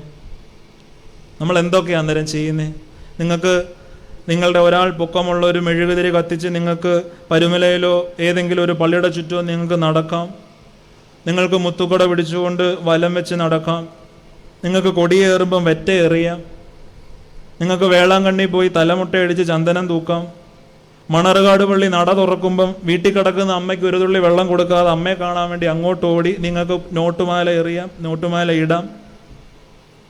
നിങ്ങൾക്ക് ചെമ്പെടുക്കാം, നിങ്ങൾക്ക് ഉടമ്പടി എടുക്കാം, നിങ്ങൾക്ക് പത്രം വിതരണം ചെയ്യാം. എന്തൊക്കെ കാര്യങ്ങളിൽ കൂടാണ് നമ്മൾ കടന്നു പോകുന്നത്. പരുമലയിൽ നമുക്കൊരു MOC ബുക്ക് സ്റ്റോൾ ഉള്ളത് നിങ്ങൾക്കറിയാം. സെമിനാരിൽ പോകുന്നതിന് മുമ്പൊരു 8 മാസത്തോളം ഞാൻ ആ ബുക്ക് സ്റ്റോളിലുണ്ടായിരുന്നു. ഒരു ദിവസം ഒരു ഉച്ച കഴിഞ്ഞൊരു അമ്മച്ചി വന്ന് ചോദിച്ചു, മോനെ കൈയും കാലും ഉണ്ടോ എന്ന് ചോദിച്ചു. കൈയും കാലും ഉണ്ടോ? നമ്മളൊന്നാമത് ഇങ്ങനെ സെമിനാരി ടെസ്റ്റിൻ്റെ കാര്യമൊന്നും പറയുന്നില്ല, പല പ്രയാസങ്ങളിൽ ഇരിക്കുമ്പോഴാണ് ഇങ്ങനെ കേട്ടിട്ട് പോലും ഇല്ലാത്തൊരു ചോദ്യം ഞാൻ ചോദിക്കുന്നത്. സംഭവം എന്താണെന്ന് വെച്ചാൽ എനിക്ക് ഇച്ചിരി മനസ്സിലാവും. ഈ പാമ്പിൻ്റെയൊക്കെ രൂപങ്ങൾ ഇങ്ങനെ കൊണ്ട് നേർച്ചപ്പെട്ടി ഇടുന്ന ഒരു രീതി ഉണ്ടല്ലോ. കൈയുടെ രൂപമുണ്ട്, കാലിൻ്റെ രൂപമുണ്ട്. നമ്മളിങ്ങനെ ഭക്തിയിൽ വളർന്ന് ഇങ്ങനെ ഔട്ട് ഓഫ് ലോജിക്കായിപ്പോയി നമ്മുടെ കാര്യങ്ങളെല്ലാം ഭയങ്കരമായിട്ട്. നമ്മുടെ ധാരണ മുമ്പാടെ മാറിപ്പോയി. നമ്മളിങ്ങനെ എന്തോ ചെയ്യേണ്ടതെന്ന് അറിയാതെ ഇങ്ങനെ നടക്കും. ഒരു രോഗം വരട്ടെ, എന്തെങ്കിലും ഒരു പ്രയാസം വരട്ടെ, ഇങ്ങനെ കിടന്ന് പിടയ്ക്കുകയാണ്. പണ്ട് കാലത്തൊക്കെ എന്തെങ്കിലും ഒരു കാര്യത്തിന് വെപ്രാളം പിടിക്കുമ്പം ഈ വീട്ടിൽ മുതിർന്ന ആരെങ്കിലും ഉണ്ടെ പറയടാ മോനെ കിടന്ന് പിടയ്ക്കാതെന്ന് പറയും. കിടന്ന് പിടയ്ക്കാതെ ശാന്തമായിട്ടിരിക്കും. ജീവിതത്തിലൊരു സങ്കടം വരുമ്പം നമ്മൾ ഇന്നേ വരെ അതിനെ ഫേസ് ചെയ്യാൻ പഠിച്ചിട്ടില്ല. അത് പെടപ്പാണ്. നിങ്ങൾ അങ്ങോട്ട് ഓടുന്നു, ഇങ്ങോട്ട് ഓടുന്നു, ഉരുളുന്നു. ഉരുളിച്ചൊക്കെയുള്ള പള്ളികളുണ്ട് കേട്ടോ, ഞാൻ പറയുന്നില്ല. ഇനിയിപ്പോൾ നാളെ അവിടെ പോയി ഉരുളും. തുലാഭാരമൊക്കെ തുടങ്ങിയിട്ടുണ്ടെന്നാണ് കേൾക്കുന്നത്. എല്ലാ പരിപാടിയും വരുന്നുണ്ട്, എല്ലാ പരിപാടിയും. മോശ ഇസ്രായേൽക്കാരോട് എത്ര മനോഹരമായിട്ടാണ് പറയുന്നത്, നിങ്ങൾ അടങ്ങിയിരിക്കുക, നിങ്ങളുടെ ആയുധങ്ങൾ താഴെ വെക്കുക, നിങ്ങൾ ശാന്തമായിട്ടിരിക്കുക. എന്താ കാരണം എന്നറിയാമോ? ദൈവം നിങ്ങൾക്ക് വേണ്ടി യുദ്ധം ചെയ്യാൻ പോവുക. അത് നിങ്ങൾ ജീവിതത്തിൽ രുചിച്ചറിഞ്ഞിട്ടുണ്ടോ സ്നേഹമുള്ളവരെ? ജീവിതത്തിലെ യുദ്ധങ്ങളെ നിങ്ങൾക്ക് കർത്താവിനെ ഏൽപ്പിച്ചു കൊടുക്കാൻ മനസ്സുണ്ടോ? അവിടാണ് വിശ്വാസം അളക്കുന്ന ഒരാളുടെ. അവിടാണ് ഒരു ചോദ്യം വരുന്നത്, ദൈവം ഒരു കൺസെപ്റ്റാണോ റിയാലിറ്റിയാണോ നിങ്ങളെ സംബന്ധിച്ച്? ഞാൻ എൻ്റെ സ്കൂൾ ജീവിതമൊക്കെ പഠിച്ചത് ഞാലിയാവടിയിലുള്ളൊരു ദേറായിലാണ്. നിങ്ങൾക്കൊരു വാഗ്ദാനം ദേറ നിങ്ങൾക്കറിയാമല്ലോ. 2007 മുതൽ ഒരു 7 വർഷക്കാലം ആ ദേറായി ജീവിച്ചാണ് ഞാൻ ഈ സ്കൂളിലും കോളേജിലൊക്കെ പഠിക്കുന്നത്. 9ാം ക്ലാസ് തൊട്ടുള്ള ഒരു സ്കൂൾ ജീവിതമാണ്. ഇങ്ങനെ 9 പഠിച്ചു, ദേറായി നിന്ന് 10 പഠിച്ചു, +1 ആവുന്നു, +2 ആവുന്നു. അന്നേരം ദേറായുടെ ഒരു പരിസരം നിങ്ങൾക്കറിയാം, വീടിൻ്റെ അന്തരീക്ഷമല്ല. നമുക്കവിടെ വൈകുന്നേരം വന്ന കൊച്ചു കൊച്ചു ജോലികളുണ്ട്, യാമപ്രാർത്ഥനകളുണ്ട്. ഇതിൻ്റെയൊക്കെ ഇടയിൽ 9ഉം 10ഉം ഒക്കെ എങ്ങനെയോ പഠിച്ചു. +1 ആയപ്പം കളി മാറി. നമ്മൾ സയൻസ് കൂടെ എടുത്ത് ഭയങ്കരമായിട്ട് അങ്ങ് പ്രയാസപ്പെട്ടു. ഒരു തരത്തിൽ പഠിക്കാൻ പറ്റുന്നില്ല, ഒട്ടും അറിയത്തില്ല. നമ്മുടെയൊക്കെ സാധാരണ ബുദ്ധിയിൽ ഇതങ്ങോട്ട് പഠിക്കാൻ പറ്റുന്നില്ല. അങ്ങനെ അവിടുത്തെ അച്ഛന്മാരോടൊക്കെ നിർദ്ദേശം ചോദിച്ചു ഒരു ട്യൂഷന് പോയി. വാത്താനത്ത്, വള്ളിക്കാട്ട്, ദേറയുടെയൊക്കെ അടുത്ത് ആ ഒരു പ്രദേശത്തുള്ളവർക്കൊക്കെ നിങ്ങൾ പോയിട്ടുണ്ടെങ്കിൽ അറിയാം. അവിടെ ഒരു കൊച്ചു കെട്ടിടത്തിൽ ഒരാൾ വാടകയ്ക്ക് ഒരു ട്യൂഷൻ നടത്തുന്നുണ്ട്. +1 സയൻസ് എടുത്തിട്ട് ട്യൂഷന് പോകുമ്പം ഭയങ്കര സന്തോഷമാണ്. കാരണം ട്യൂഷന് ചെന്ന ആദ്യത്തെ ദിവസം തന്നെ ഈ സാറ് പറഞ്ഞ് നിങ്ങളൊന്നും പേടിക്കണ്ട, ജയിപ്പിച്ച് തരുന്ന കാര്യം ഞാനേറ്റ്. മോഡൽ എക്സാമൊക്കെ അങ്ങോട്ട് വരട്ടെ, അതിനെല്ലാം വേണ്ട ബ്രഹ്മാസ്ത്രം എൻ്റെ ഇരിപ്പുണ്ട്, പേടിക്കേണ്ട, നമ്മുടെ കാര്യങ്ങളെല്ലാം ഉണ്ട്. ഇതുകൂടെ കേട്ടപ്പോഴത്തേക്ക് ഭയങ്കര കോൺഫിഡൻസായി. ക്ലാസ്സിലൊക്കെ പിന്നെ ഒന്ന് ശ്രദ്ധിക്കാതെ ഒരു കൊച്ചുഴപ്പൊക്കെ ആയി. ഓണത്തിൻ്റെ സമയത്തെ പരീക്ഷ കഴിഞ്ഞു, ക്രിസ്മസിൻ്റെ സമയത്തെ പരീക്ഷ കഴിഞ്ഞു. മോഡൽ എക്സാമിൻ്റെ സമയത്ത് ബസ് കയറി ട്യൂഷന് ചെന്നപ്പം ട്യൂഷൻ സെൻറ്റർ അടച്ചിട്ടിരിക്കുന്നു. അടുത്തുള്ള വീട്ടുകാരോട് ചോദിച്ചപ്പം ആ മനുഷ്യനെ കണ്ടിട്ട് 2 ദിവസമായി. മുങ്ങിയെന്നാണ് അവർ പറയുന്നത്. ആൾ പോയി, വിളിച്ചിട്ടെടുക്കുന്നില്ല, എന്തോ വാടകയുടെ പ്രശ്നം മറ്റാണ്. എൻ്റെ കൂടെ ഒരു കൂട്ടുകാരനുണ്ട്, ആൽബർട്ട് എന്ന് പറയുന്നൊരു കൂട്ടുകാരനുണ്ട്, കത്തോലിക്ക സ്നേഹിതനാണ്. ശരിക്കും ഈ അക്ഷരാർത്ഥത്തിൽ നിൽക്കുന്ന ഇടത്തെ മണ്ണൊലിച്ചു പോകുക എന്ന് പറയുന്നൊരു പ്രയോഗം ഉണ്ടല്ലോ, അതൊക്കെ നമ്മൾ ജീവിതത്തിൽ അനുഭവിക്കും. പരീക്ഷ എടുത്തു, ഒന്നും അറിയത്തില്ല, ഈ മനുഷ്യൻ രക്ഷപ്പെടുത്തു എന്നും പണ്ട് പ്രതീക്ഷിച്ചിങ്ങനെ ഇരിക്കുകയാണ്. തിരിച്ച് ദേറായി പോയിട്ട് ഇനി ഒന്നേം തുടങ്ങണം ഇത് മുഴുവൻ പഠിക്കാൻ. തിരിച്ച് ബസ് കയറാൻ വേണ്ടി പോയി നിൽക്കുന്ന സമയത്ത് ഈ കൂട്ടുകാരൻ എൻ്റെ തോളത്ത് തട്ടിയിട്ടൊരൊറ്റ കാര്യം പറഞ്ഞടാ, ഞാനൊരു കാര്യം പറയട്ടെ, മനുഷ്യരിൽ ആശ്രയിക്കുന്നതിനേക്കാൾ യഹോവയിൽ ആശ്രയിക്കുന്നത് നല്ലത്. 118 സങ്കീർത്തനം 8-9 വാക്യമാണ്. ജീവിതത്തിൽ ഇന്നോളം ഒരു തിരുവചനം ഇത്ര അധികം ശക്തിയായിട്ട് എൻ്റെ ഉള്ളിൽ വന്നിട്ടില്ല സ്നേഹമുള്ളവരെ. മനുഷ്യരിൽ ആശ്രയിക്കുന്നതിനേക്കാൾ യഹോവയിൽ ആശ്രയിക്കുന്നത് നല്ലത്, പ്രഭുക്കന്മാരിൽ ആശ്രയിക്കുന്നതിനേക്കാൾ യഹോവയിൽ ആശ്രയിക്കുന്നത് നല്ലത്. ശരിക്കും ആ ഒരു വചനം രുചിച്ചറിയുന്ന നാളുകളാണ്. അവിടുന്ന് ബസ് കയറിപ്പോയി പിന്നെ ഈ വചനത്തിൻ്റെ ആശ്രയത്തിൽ പഠിച്ചൊക്കെ ഇങ്ങനെ ജയിച്ച് മുൻപോട്ടാണ് വരുന്നത്. മനുഷ്യൻ്റെ ഒരാശ്രയവും നമ്മളെ മുൻപോട്ട് കൊണ്ടുപോകത്തില്ല സ്നേഹമുള്ളവരെ. ഇവിടെ ഇരിക്കുന്ന മുതിർന്നവർക്ക് കുറച്ചുകൂടെ മനസ്സിലാവും. ഒരു മനുഷ്യനും നമ്മളെ സഹായിക്കത്തില്ല. ഞാനിത് പറഞ്ഞത് ഒരു സാമൂഹിക വ്യവസ്ഥയ്ക്ക് എതിരെന്നൊന്നും നിങ്ങൾ ചിന്തിക്കരുത്. നിങ്ങളുടെ ജീവിതത്തിൽ ഒരു വണ്ടി എവിടെയെങ്കിലുമൊക്കെ ഒന്ന് തട്ടിയിട്ട് പോലീസ് സ്റ്റേഷനിൽ കയറേണ്ട ഒരു അവസ്ഥ വരട്ട്, നിങ്ങൾക്ക് വേണ്ടപ്പെട്ടവരൊന്ന് വിളിച്ചു നോക്ക്, എന്നാ കാര്യം? ഓ, എൻ്റെ കൂടെ സ്റ്റേഷൻ വരെ ഒന്ന് വരാമോ? അയ്യോ, മോനെ സ്കൂളിൽ വിടാൻ പോവാ, അയ്യോ ഭാര്യയ്ക്ക് ജോലിക്ക് പോകണം. ആരും കാണത്തില്ല സ്നേഹമുള്ളവരെ.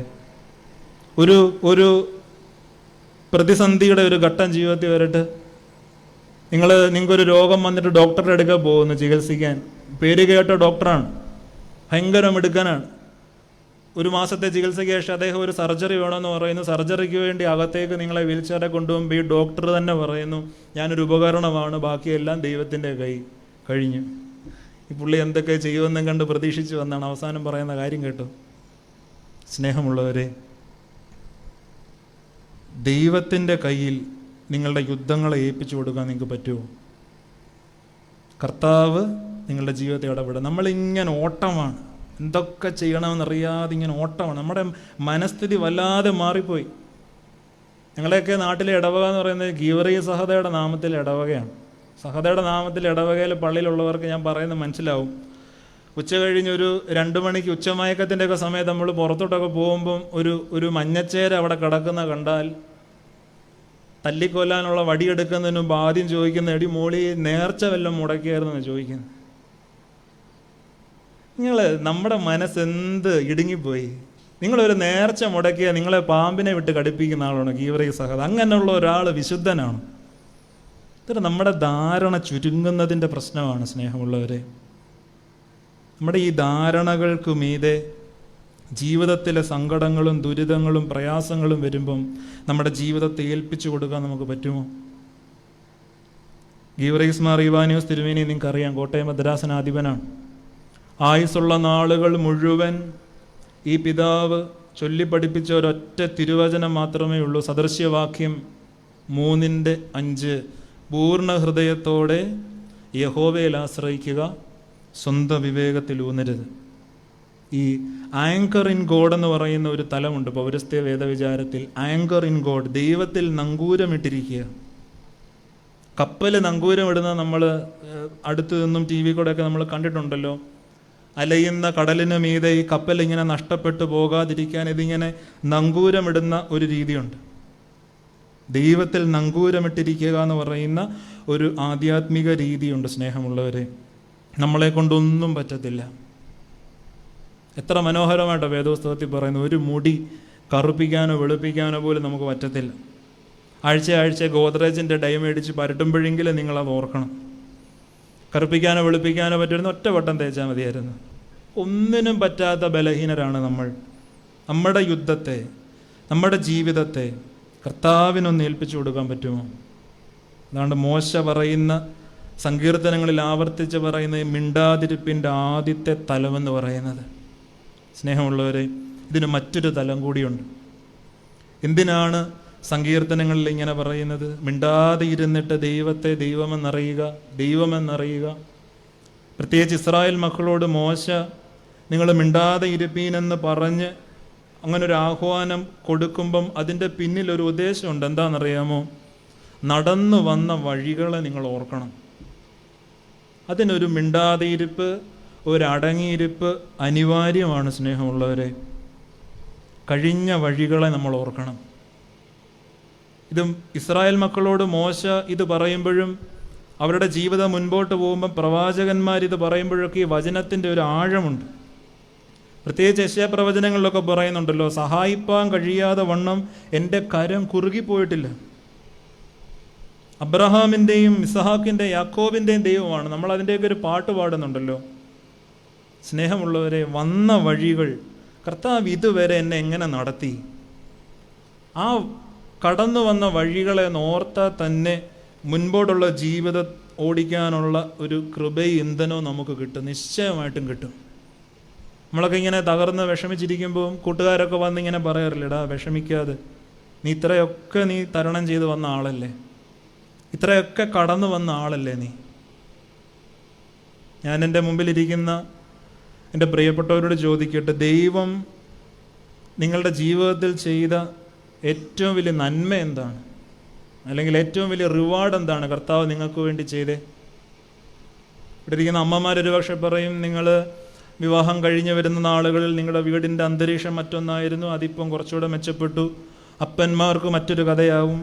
10-30 വർഷം ഗൾഫിൽ ജീവിച്ചതിൻ്റെയും ദൈവം നടത്തിയതിൻ്റെ ഒക്കെ കഥകളാണ്. എല്ലാ കഥകളുടെയും ഭാണ്ഡം അഴിക്കുന്നതിന് മുൻപ് ദൈവം ജീവിതത്തിൽ ചെയ്ത ഏറ്റവും വലിയ നന്മ എന്താണെന്നറിയാമോ? ഓരോ പ്രഭാതത്തിലും നിങ്ങൾ കണ്ണ് തുറന്ന് എഴുന്നേൽക്കുമ്പം പരസഹായമില്ലാതെ നിങ്ങളുടെ കാലുകൾ കട്ടിലിൽ നിന്ന് താഴെ വെക്കാൻ നിങ്ങൾക്ക് പറ്റുന്നുണ്ടോ? വേറൊരു മനുഷ്യൻ വന്ന് നിങ്ങളുടെ ബ്രഷിൻ്റെ തുമ്പത്ത് പിടിപ്പിച്ച് നിങ്ങളെ പല്ല് തേപ്പിക്കാതെ പല്ല് തേക്കാൻ നിങ്ങൾക്ക് പറ്റുന്നുണ്ടോ? നിങ്ങളുടെ ദിനകൃത്യങ്ങൾ പരസഹായം കൂടാതെ ചെയ്യാൻ നിങ്ങൾക്ക് പറ്റുന്നുണ്ടോ? ഈ 60-ാം വയസ്സിലും 70-ാം വയസ്സിലും 80-ാം വയസ്സിലും നടന്ന് ഈ സുവിശേഷ പന്തൽ വന്നിരിക്കാൻ പറ്റുന്നുണ്ടോ? നിങ്ങളാണ് ഭാഗ്യവതി, നിങ്ങളാണ് ഭാഗ്യവാൻ. ഇതൊക്കെ നമ്മൾ ഓർക്കേണ്ടതല്ലേ സ്നേഹമുള്ളവരെ? കണ്ണിൻ്റെ കാഴ്ച, ചെവിയുടെ കേൾവി, ശരീരത്തിൻ്റെ ചലനം, വായുടെ രുചി, നമ്മുടെ തലയിലിരിക്കുന്ന ഓരോ മുടിനാരും, തലയിലിരിക്കുന്ന മുടിനാരിനൊക്കെ വിലയുണ്ടോ? നിങ്ങൾക്കൊരു നോമ്പിന് മുമ്പ് നിങ്ങൾക്കൊരു ധ്യാനം പോലെ ഒരു നവീകരണം ആവശ്യമുണ്ടെങ്കിൽ നിങ്ങൾ ഒരു ധ്യാന കേന്ദ്രത്തിലും പോകണ്ട. നിങ്ങൾ ഏതെങ്കിലും ഒരു ആശുപത്രിയുടെ ഓങ്കോളജി വാർഡിൽ കൂടെ ഒന്ന് വെറുതെ പോയാൽ മതി കേട്ടോ. മനുഷ്യനെ ഇതുപോലെ നവീകരിക്കുകയും ശുദ്ധീകരിച്ച് കഴുകിയെടുക്കുകയും ചെയ്യുന്ന വേറൊരു ഇടം വേറെ ഇല്ല. വെറുതെ നടന്നാൽ മതി അങ്ങോട്ടും ഇങ്ങോട്ടും. പറ്റുമെങ്കിൽ ഒന്ന് കീമോ ചെയ്യുന്ന വാർഡിൽ കൂടെ ഒക്കെ ഒന്ന് കയറി ഇറങ്ങി പോകണം. പുരുഷന്മാരുടെ മുടി ഇല്ലാതെ ഇരിക്കുന്ന കണ്ട നമുക്ക് അത്രയും പ്രയാസം തോന്നത്തില്ല. 22, 30, 60 വയസ്സുള്ള കൊച്ചു പെൺകുട്ടികൾ മുതലുള്ള അമ്മമാരിങ്ങനെ കീമോയുടെ താപം സഹിക്കാൻ വയ്യാതെ ഒരു മുടിനാര് പോലും ഇല്ലാതിരിക്കുന്ന ഒരു കാഴ്ചയൊക്കെ ഉണ്ടല്ലോ. ജീവിതത്തിൽ ദൈവം ചെയ്ത നന്മ എന്താണ് സ്നേഹമുള്ളവരെ? ഈ ഒരു സമയത്തൊക്കെ നമ്മുടെ പുരോഹിതരുടെ അടുത്തൊക്കെ വരുന്ന പ്രാർത്ഥനാ വിഷയങ്ങളിൽ ഒന്നാണല്ലോ, മകന് ഇംഗ്ലണ്ടിലേക്ക് വിസ വേണം, UK വിസ വേണം. ഇപ്പോൾ UK എല്ലാം കഴിഞ്ഞ് ഓസ്ട്രേലിയയിലോട്ട് വിസ വേണം. എന്നിട്ടത് കിട്ടാത്തപ്പം പരാതിയായി, പരിഭ്രമമായി, വിഷമമായി. ഈ ഹൈപ്പർ ആക്ടിവിറ്റിയും ഓട്ടിസവും ഡൗൺ സിൻഡ്രോമും ഒക്കെയുള്ള കുഞ്ഞുങ്ങളെ നിങ്ങൾ കണ്ടിട്ടുണ്ടോ? നമ്മുടെ ഇടയ്ക്കൊക്കെ നമ്മൾ കാണുന്നതാണ് ഇങ്ങനത്തെ മക്കളെയൊക്കെ. ആ മക്കളെക്കാട്ടിലും ഈ മക്കളെ പിടിച്ചുകൊണ്ട് നടക്കുന്ന അപ്പനെ അമ്മയെ നിങ്ങൾ കണ്ടിട്ടുണ്ടോ? ജീവിതം അത്ര നിസ്സാരമല്ല ഒരു മനുഷ്യർക്കും. പ്രത്യേകിച്ച് ഹൈപ്പർ ആക്ടിവിറ്റി ഒക്കെയുള്ള മക്കളെ വളർത്തുന്ന, പോറ്റിക്കൊണ്ട് വരുന്ന അപ്പൻ്റെ അമ്മയുടെയൊക്കെ ജീവിതം ഒന്ന് ചിന്തിക്കുന്നത് നല്ലതാണ്. ഇടയ്ക്കൊക്കെ ഒരൊറ്റ പ്രാർത്ഥനയുള്ളൂ അവർക്ക്, ഒരു ദിവസമെങ്കിലും ഈ പൈതലൊന്ന് അടങ്ങി ശാന്തമായിട്ടിരുന്നിരുന്നെങ്കിൽ. അവരുടെ പ്രാർത്ഥനയാണ് മക്കളെ പറ്റി. ഓട്ടിസമൊക്കെ വന്നൊരു 30-34 വയസ്സുള്ളൊരു പെൺകുട്ടിയെ പറ്റിയുള്ള അമ്മയുടെ അപ്പൻ്റെ പ്രാർത്ഥന, കർത്താവെ പരസഹായമില്ലാതെ സ്വന്തം കാര്യങ്ങൾ, സ്വന്തം വസ്ത്രം ഉടുക്കാനെങ്കിലും പഠിക്കുന്ന ഒരു മിടുക്കി മകളായിട്ട് ഇവളെ ഒന്ന് കിട്ടിയിരുന്നെങ്കിൽ. നേരം വെളുക്കുമ്പം തൊട്ട് രാത്രി കണ്ണടയ്ക്കുന്നത് വരെയും പീലാത്തോസിൻ്റെ അരമന മുതൽ കാൽവറി വരെ കുരിശുമായിട്ട് നടക്കുന്ന മനുഷ്യർ നമുക്കിടയിലുണ്ട് സ്നേഹമുള്ളവരെ. മരണത്തെ കൊതിക്കുന്ന മനുഷ്യരുണ്ട്, മരണത്തെ കൊതിക്കുന്ന മനുഷ്യർ. പല കാരണങ്ങൾ കൊണ്ടും തന്നെ മരണത്തിലേക്ക് നടക്കാതെ ഇങ്ങനെ പിടിച്ചു നിൽക്കുന്ന മനുഷ്യരാണ് ഇവരൊക്കെ. സ്നേഹമുള്ളവരെ, ജീവിതത്തിൽ ദൈവം ചെയ്ത നന്മകൾ, ഈ ചില സൈക്കോളജി ഡോക്ടർമാരൊക്കെ ഇങ്ങനെ അടുത്ത് വരുന്ന പേഷ്യൻസിന് ഒരു കൊച്ചു ഹോംവർക്ക് കൊടുക്കുമല്ലോ, നിരാശയാണെന്നൊക്കെ പറയുമ്പം നിങ്ങളുടെ ജീവിതത്തിലെ കൃപകൾ, നന്മകൾ ഇങ്ങനെ എഴുതിയിടാൻ നിങ്ങൾ വെറുതെ ഒന്ന് ശ്രമിച്ചു നോക്കുക. നിങ്ങളുടെ കാഴ്ച, നിങ്ങളുടെ കേൾവി, നിങ്ങളുടെ ജീവിത പങ്കാളി, നിങ്ങളുടെ മക്കൾ, ഒരു 100 പേജ് എഴുതിയാലും തീരത്തില്ല ഈ കുഞ്ഞു കുഞ്ഞ് നന്മകൾ ജീവിതത്തിലെ. എന്നിട്ട് പള്ളി വരണം. അതിന് പറയുന്നൊരു വാക്കാണ് ഗ്രാറ്റിറ്റ്യൂഡ് എന്ന് പറയുന്നൊരു വാക്കുണ്ട്. ഗ്രാറ്റിറ്റ്യൂഡ്, കൃതജ്ഞത എന്ന് പറയും. നമ്മുടെ വിശുദ്ധ കുർബാനയിൽ ഇത്രയധികം ആവർത്തിക്കുന്ന ഒരു പദം വേറെയില്ല, കൃതജ്ഞത. ഈ കൃതജ്ഞത ഇല്ലാതെ തിരുശരീര രക്തങ്ങൾ കരങ്ങളിൽ എടുക്കാനോ ആഘോഷിക്കാനോ ഉൾക്കൊള്ളാനോ നമുക്ക് അവകാശമില്ല. കാരണം ഈ ഇത്തരം ഗ്രാറ്റിറ്റ്യൂഡിൻ്റെ, കൃതജ്ഞതയുടെ ആഘോഷമാണ് കുർബാന എന്ന് പറയുന്നത്. കർത്താവ് ഇത്രത്തോളം നീ എന്തെല്ലാം ഞങ്ങൾക്ക് തന്നു, നമ്മളിത് ഓർക്കാറില്ല. തലവേദന വരുന്നത് വരെ കഴുത്തിന് മുകളിൽ ഒരു തലയുണ്ടെന്ന് നമ്മൾ ചിന്തിക്കാറുണ്ട്. തലവേദന വരുമ്പോഴാണ് നമ്മൾ ചിന്തിക്കുന്നത്. ഇതൊരു കൊട്ട ഒരു വേദന കിട്ടുമ്പോഴാണ് ഈ വക കാര്യങ്ങളിലേക്ക് നമ്മുടെ മനസ്സിങ്ങനെ പോകുന്നത്. സ്നേഹമുള്ളവരെ, മിണ്ടാതെ ഇരുന്ന് ഞാൻ ദൈവമെന്ന് അറിഞ്ഞുകൊള്ളുവീൻ എന്ന് പറഞ്ഞാൽ മിണ്ടാതിരിപ്പിൻ്റെ ഒന്നാം തലം അടങ്ങിയിരിപ്പാണ്. അതിൻ്റെ രണ്ടാം തലം ദൈവം ചെയ്ത നന്മകൾ ഓർക്കാനുള്ള സമയമാണ്. ഈ മിണ്ടാതിരിപ്പിൻ്റെ ഒരു മൂന്നാം തലമുണ്ട്. അക്ഷരാർത്ഥത്തിൽ മിണ്ടാതിരിക്കുന്നൊരവസ്ഥയാണ്. അതിൻ്റെ വാചിക അർത്ഥം തന്നെയാണ് വാക്കുകൾ നിർത്തുക എന്ന് വേണമെങ്കിൽ പറയാം, സംസാരം ചുരുക്കുക എന്ന് വേണമെങ്കിൽ പറയാം. നമ്മുടെ ഭാരതത്തിൽ ഇങ്ങനെ ഒരു ഈശ്വര സങ്കല്പത്തിൻ്റെ പാഠങ്ങൾ പറഞ്ഞു കൊടുക്കുമ്പം പറയുന്ന ഒരു പാഠമുണ്ടല്ലോ, നേതി നേതി എന്ന് പറയുന്നൊരു പാഠമുണ്ട്. ഇതല്ല ഇതല്ല എന്ന് പറയുന്നൊരു രീതി. നമ്മളിന്ന് ദൈവത്തെ ഇങ്ങനെ ഒരുപാട് നമ്മൾ വർണ്ണിക്കുന്നുണ്ട്.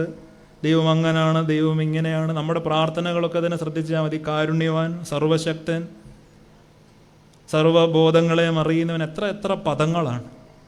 ഇതിൻ്റെ നേരെ വിപരീതമായ ഒരു ഈശ്വര സമീപനമാണ് ഈ ഭാരതത്തിലുള്ള ഇങ്ങനെ നേതി നേതി ഇതല്ല എന്ന് പറഞ്ഞു പോകുന്ന ഒരു രീതി.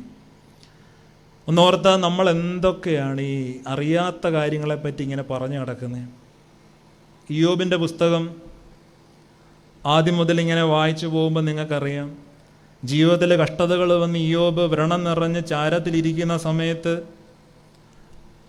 ദൈവത്തിൽ നിന്ന് നന്മയല്ല തിന്മ കൂടെ കൈക്കൊള്ളണമെന്നൊക്കെ പറഞ്ഞ് സഹനത്തോട് ഇയ്യോബ് ഇങ്ങനെ ഇരിക്കുമ്പം ഒരു കുഴപ്പവുമില്ല. പിന്നീട് 3 പേരെ ആശ്വസിപ്പിക്കാൻ വരുമ്പോഴാണ് കുഴപ്പമെല്ലാം തുടങ്ങുന്നത്. 3 കൂട്ടുകാർ വരും ആശ്വസിപ്പിക്കാൻ വേണ്ടി വന്ന, പക്ഷെ ഉള്ളതിൽ ഇരട്ടി പ്രയാസം വരുത്തി വെച്ചിട്ട് ഇവർ പോകുന്നത്. നിങ്ങൾ ഇയ്യോബിൻ്റെ പുസ്തകം വായിക്കുമ്പോൾ നിങ്ങൾക്കറിയാം ഇവരെന്തൊക്കെയാണ് ആശ്വസിപ്പിക്കുന്നത്. ദൈവത്തിൻ്റെ ഗുണഗണങ്ങളാണ് പറഞ്ഞു കൊടുക്കുന്നത്. ദൈവം അങ്ങനാണ്, നീ കരുതുന്നതിനെക്കാട്ടിലും നീതിമാനാണ്, നീ വിചാരിക്കുന്നതിൻ്റെ അപ്പുറത്തെ ചിന്തകളുള്ളവനാണെന്നൊക്കെ പറഞ്ഞ് സംസാരമാണ്. സംസാരം ഇങ്ങനെ മുറുകി കഴിഞ്ഞ് അവസാനമാകുമ്പോൾ ഇയ്യോബും സംസാരിക്കുന്നുണ്ട്. ഇടയ്ക്കിടയ്ക്ക് ദൈവത്തോട് ചോദിക്കുന്നുണ്ട്, ഞാൻ ചെയ്ത തെറ്റെന്താണ്, ഞാൻ ചെയ്ത പ്രവൃത്തിയിലെ നീതി നിഷേധം എന്താണ്, എനിക്ക് കാണിച്ചു തരിക. ഇതെല്ലാം പറഞ്ഞ് ഇയ്യോബിൻ്റെ പുസ്തകം അവസാനിക്കുമ്പം ദൈവം വരുന്നുണ്ട്. ദൈവം വന്നിട്ട് ഇയ്യോബിനോട് ചോദിക്കുന്നുണ്ട്, നിനക്ക് എന്തെങ്കിലും അറിയാവോ, നിനക്ക് എന്തെങ്കിലും, ഞാൻ സമുദ്രത്തിന് അതിര് നിശ്ചയിച്ചപ്പോൾ നീ എവിടെ ആയിരുന്നു പറ. ഭൂമിയുടെ ഗർഭത്തിൽ നിന്ന് നീ കടൽ പൊട്ടി പുറപ്പെട്ടു വന്നപ്പോൾ നീ എവിടെ ആയിരുന്നു.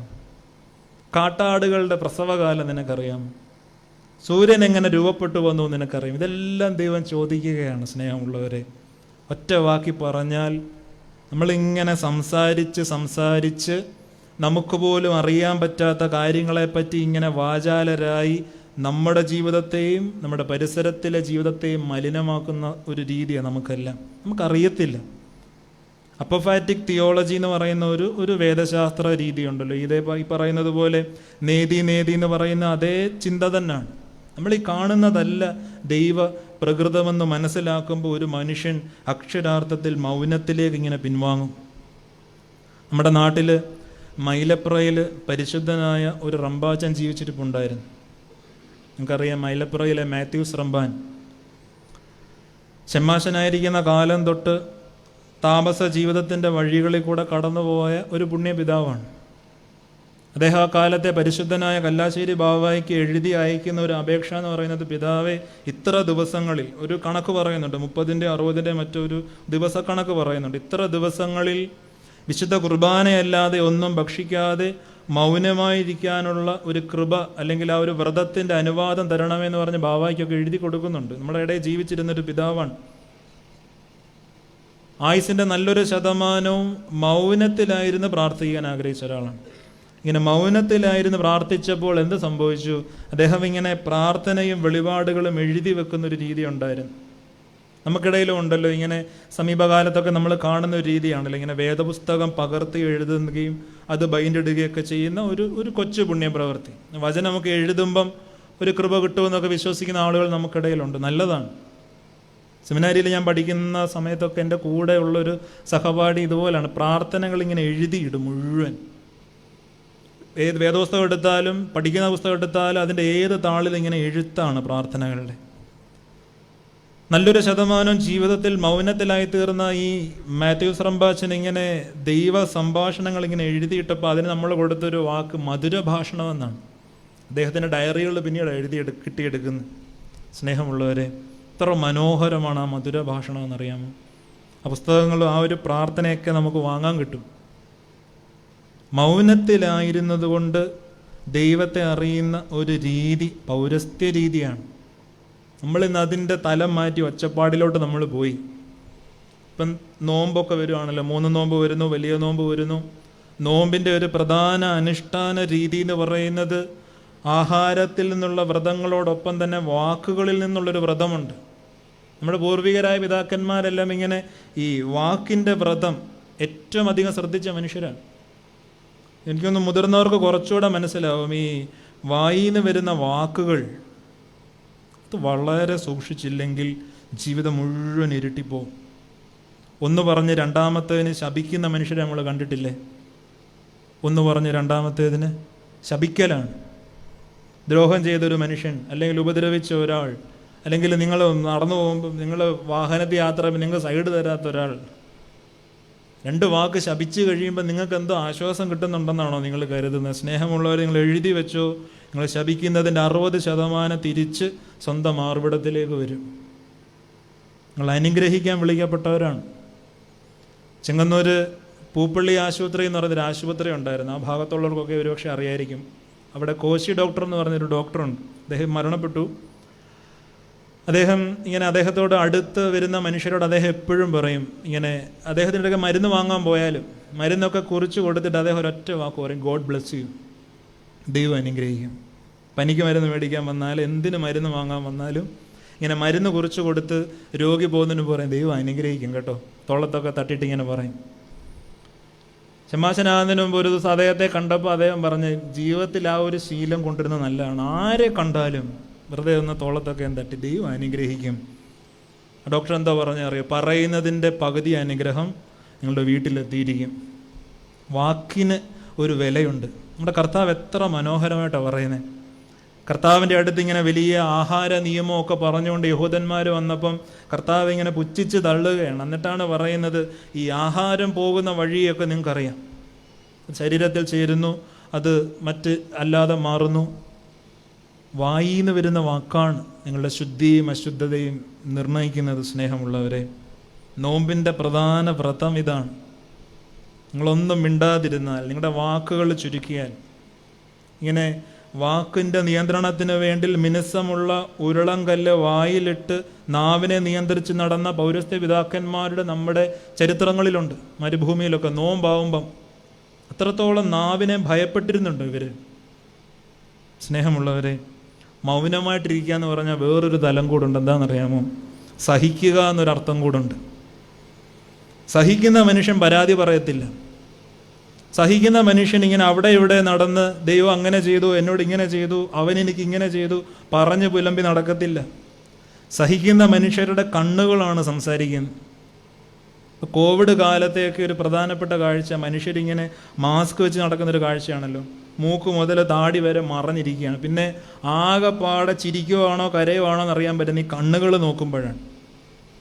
കണ്ണുകൾക്കൊരു സംസാര രീതിയുണ്ട്, ഒരു കൺകഥകളുടെ ഒരു രീതിയുണ്ട് ഓരോ കണ്ണുകൾക്കും.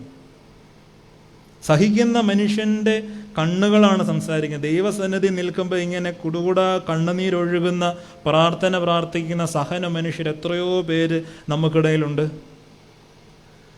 ഞാൻ എൻ്റെ കുഞ്ഞുനാളിൽ പഠിച്ചത് ഇവിടെ കല്ലിശ്ശേരി ലെബനേസർ എന്ന് പറയുന്നൊരു സ്കൂളുണ്ടായിരുന്നു. നിങ്ങൾക്ക് അറിയായിരിക്കും ഒരു പക്ഷേ. ഇപ്പോഴാ സ്കൂൾ പ്രവർത്തിക്കുന്നില്ല പല കാരണങ്ങൾ കൊണ്ട്.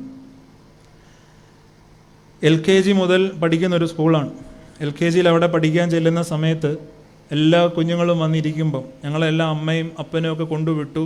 ഇങ്ങനെ കൊച്ചു കൊച്ചു ബെഞ്ചിൽ പഠിക്കാൻ വേണ്ടി വന്നിങ്ങനെ ഇരിക്കുമ്പം ഞങ്ങളൊരു കാഴ്ച കണ്ടു. ഒരു ഓട്ടോ വന്ന് നിൽക്കുന്നു. ആ ഓട്ടോയിൽ നിന്ന് ഒരു മെലിഞ്ഞ ഒരു അമ്മ ഇറങ്ങുന്നു.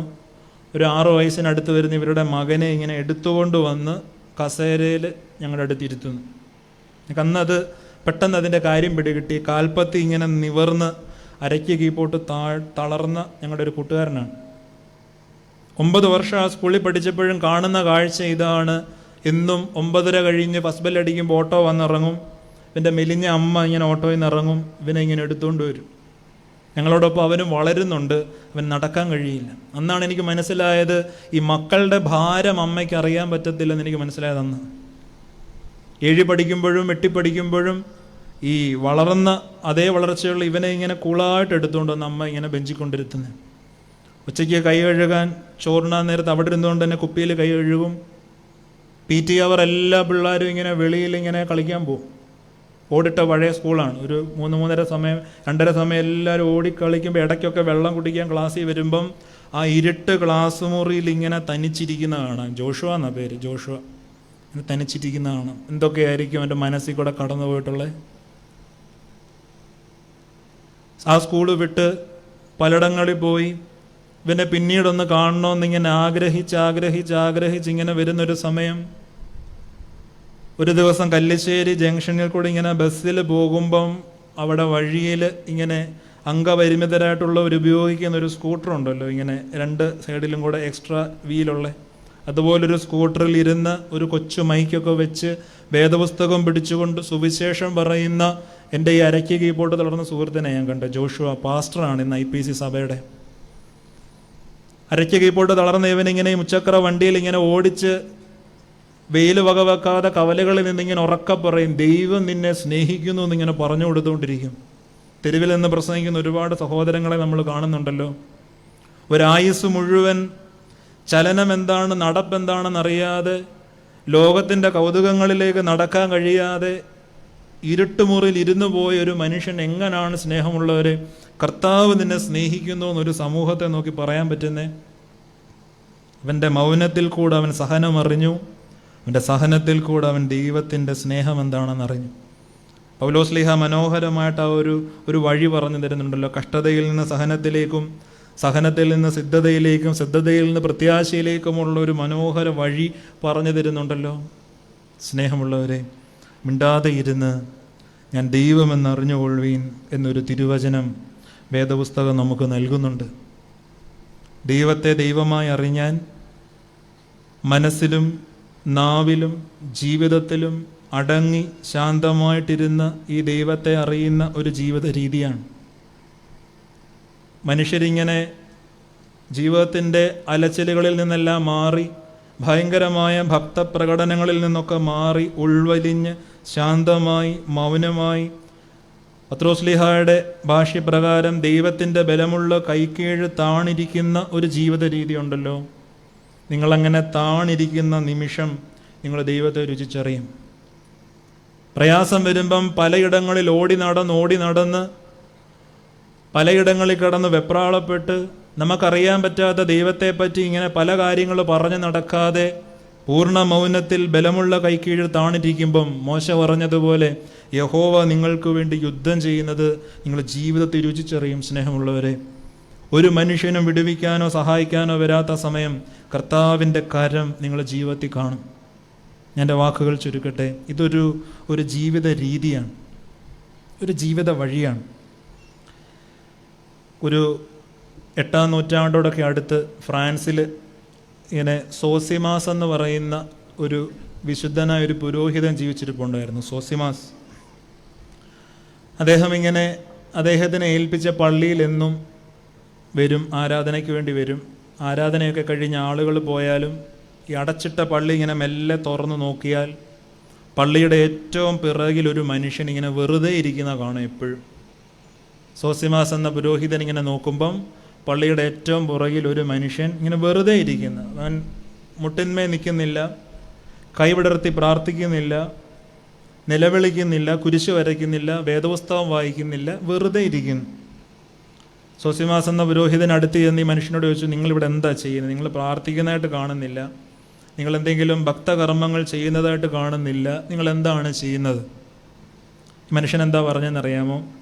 ഞാൻ അടുത്തുള്ള ഗ്രാമത്തിലെ ഒരു കർഷകനാണ്. ഞാൻ എന്നും ഈ പള്ളിയുടെ അങ്കണത്തിലേക്ക് കടന്നു വരും, പള്ളിക്കകത്തിരിക്കും, ഞാൻ ഇവിടെ ഇരിക്കും, ഞാൻ അവനെ നോക്കും, അവൻ എന്നെ നോക്കും, ഞങ്ങളിവിടെ ഇരിക്കും. ഇത്ര മനോഹരമാണ്. ഞാൻ ഈ പള്ളിക്കകത്ത് വരും, ഞാൻ അവനെ നോക്കും, അവൻ എന്നെ നോക്കും, ഞങ്ങളിവിടെ ഇരിക്കും. പള്ളിയിലൊക്കെ 6:30 പ്രഭാത നമസ്കാരം തുടങ്ങിയെന്ന് പറഞ്ഞാലും നമ്മുടെ സമയം 8 മണിയാണല്ലോ. നമസ്കാരത്തിന് മുൻപും നമസ്കാരത്തിന് ശേഷവും കുർബാനയ്ക്ക് ശേഷവും ഇങ്ങനെ അടയ്ക്കാൻ പോകുന്ന കാലിയായിട്ടിരിക്കുന്ന പള്ളിയുടെ അകത്ത് നിങ്ങളൊന്ന് ഇരുന്ന് നോക്കണം. ഈ ഒരു അനുഭവം ജീവിതത്തിൽ കിട്ടും സ്നേഹമുള്ളവരെ. അവാച്യമായ മൗനത്തിൽ കൂടെ ജീവിതം കടന്നുപോയി. ഞാൻ അവനെ നോക്കുന്നു, അവൻ എന്നെ നോക്കുന്നു, ഞങ്ങൾ സന്തോഷമായിട്ടിരിക്കുന്നു. വാക്കുകൾക്കപ്പുറം, പ്രാർത്ഥനകൾക്കപ്പുറം ദൈവം നോക്കുന്നു, കർത്താവിനെ അറിയുന്നു എന്ന ചിന്ത ജീവിതത്തിൽ തരുന്ന ഒരു ബലം നമുക്ക് രുചിക്കാൻ കഴിയും.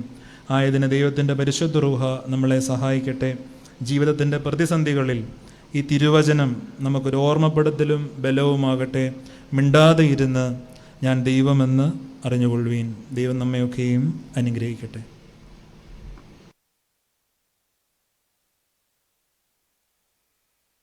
ഇപ്പോൾ ഗായക സംഘം ഗാനം ആലപിക്കുന്നതും സ്തോത്ര കാഴ്ച എടുക്കുന്നതുമാണ്.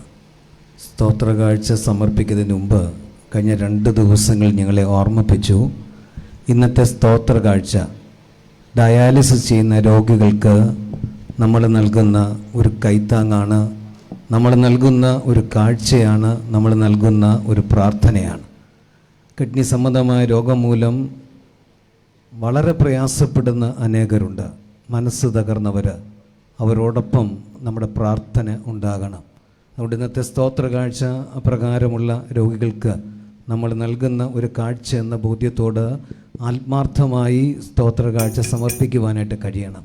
ഏറെ സന്തോഷത്തോട് ഓർക്കുകയാണ്, ഇന്നത്തെ സന്ധ്യയിലെ ശുശ്രൂഷയ്ക്ക് വരുവാൻ കഴിയാത്ത 2 പേര് പ്രത്യേകമായ സ്തോത്ര കാഴ്ച സമർപ്പിക്കുവാനായിട്ട് എന്നെ ഏൽപ്പിച്ചു പോയിട്ടുണ്ട്. അപ്പോൾ ഞാൻ മനസ്സിലാക്കുന്നത് ഇത് നമ്മുടെ വലിയൊരു ഉത്തരവാദിത്വമാണ്, കടമയാണെന്ന് മനസ്സിലാക്കുന്ന അനേക വിശ്വാസികൾ നമ്മളോടൊപ്പം ഉള്ളത് ഏറെ അനുഗ്രഹമാണ്. ആത്മാർത്ഥതയോട് ഈ നല്ല കാര്യത്തിൽ പങ്കുചേരുക.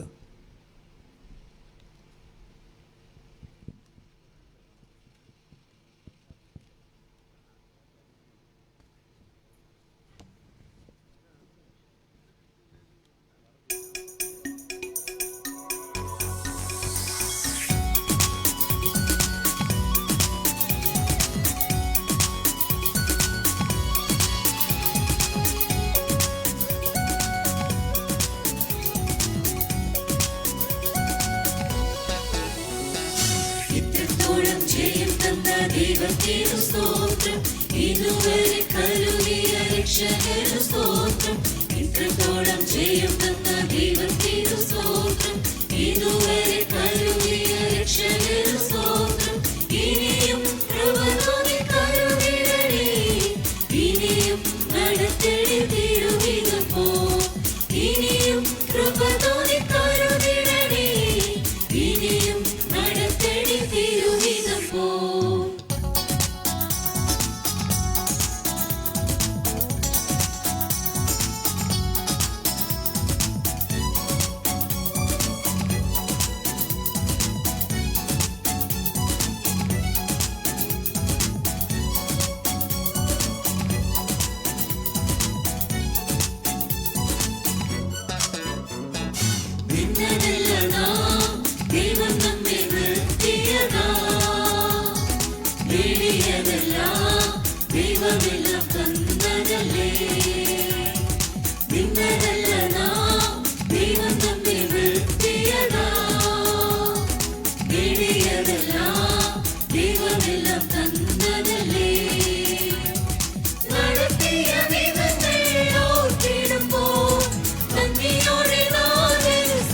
പാ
തേടുന്നു.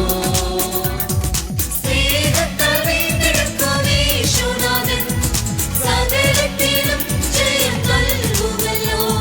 സ്നേഹത്താൽ വീണ്ടെടുക്കും യേശുനാഥൻ സകലത്തിലും ജയം നൽകുമല്ലോ. ഇത്രത്തോളം ജയം തന്ന ദൈവത്തിനു സ്തോത്രം. ഇതുവരെ കരുതിയ രക്ഷകനു സ്തോത്രം. ഇത്രത്തോളം ജയം തന്ന ദൈവത്തിനു സ്തോത്രം. ഇതുവരെ കരുതിയ രക്ഷകനു സ്തോത്രം. ഇനിയും കൃപ തോന്നിക്കരുതിടണേ. ഇനിയും നടത്തണേ തിരുവിധം പോൽ. ഇനിയും കൃപ തോന്നിക്കരുതിടണേ. ഇനിയും നടത്തണേ തിരുവിധം പോൽ.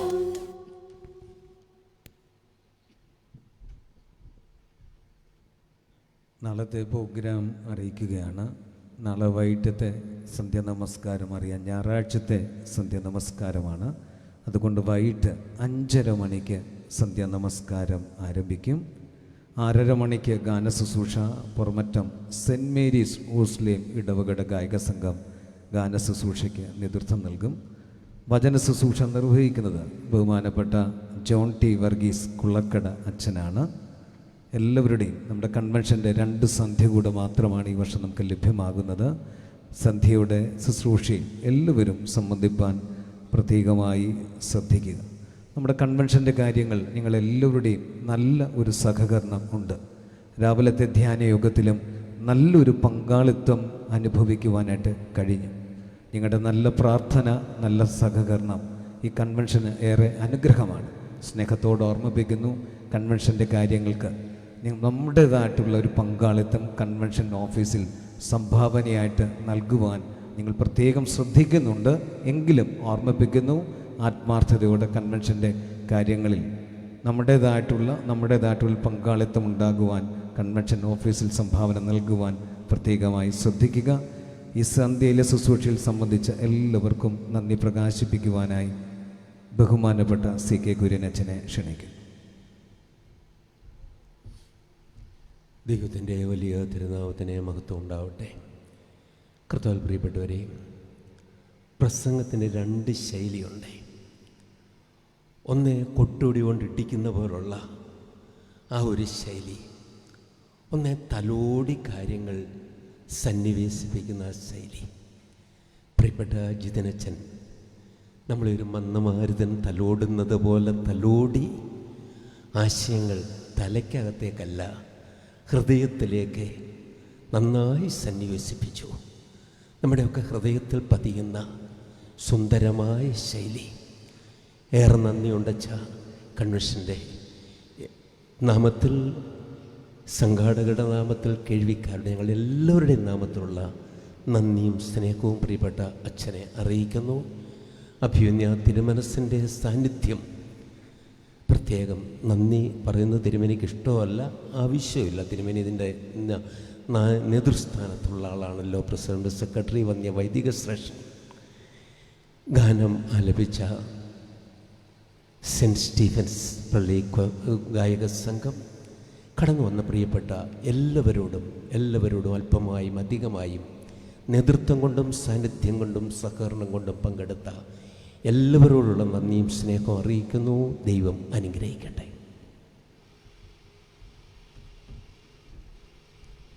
എഴുന്നേക്കാം, പ്രാർത്ഥിക്കാം. ശുദ്ധമുള്ള പിതാവേ, ശുദ്ധമുള്ള നിൻ്റെ തിരുനാമത്താൽ ഞങ്ങളെ കാത്തുകൊള്ളണമേ. ജയമുള്ള നിൻ്റെ സ്ലീബായാൽ ഞങ്ങളെ മറച്ചുകൊള്ളണമേ. ശുദ്ധമുള്ള റൂഹായ്, ശുദ്ധമുള്ള നിൻ്റെ കുടിയിരിപ്പിന് ഭവനങ്ങളായി ദൈവമായ കർത്താവേ, നേരമൊക്കെയിലും കാലമൊക്കെയിലും എല്ലാ സമയത്തും എന്നേക്ക് ഞങ്ങളെ ചെറിയെങ്കിൽ മറിച്ചുകൊള്ളണമേ. പിതാവും പുത്രനും പരിശുദ്ധ റൂഹായുമാകുന്ന ത്രിയേക ദൈവത്തിൻ്റെ അളവറ്റ അനുഗ്രഹങ്ങളും കൃപകളും ആശ്വാസവും നടത്തിപ്പും വാത്സല്യമുള്ളവരെ നിങ്ങളെല്ലാവരോടും എല്ലായ്പ്പോഴും എന്നേക്കും ഉണ്ടായിരിക്കട്ടെ. ഈ ലൈവ് ഉള്ളതുകൊണ്ട് ഞാൻ മൗനമായി ഇരുന്നു എന്നുള്ളതേ ഉള്ളൂ. പ്രസംഗം തീർന്നാൽ ഉടനെ പ്രാർത്ഥിക്കുന്നതിന് മുമ്പ്, ആശീർവാദത്തിന് മുമ്പൊക്കെ എഴുന്നേറ്റ് പോകുന്നത് നമുക്കത്ര നല്ലതല്ല എന്ന് മാത്രം ഞാൻ സ്നേഹത്തോടെ ഓർമ്മിക്കുന്നു.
സീയോൻ സഞ്ചാരി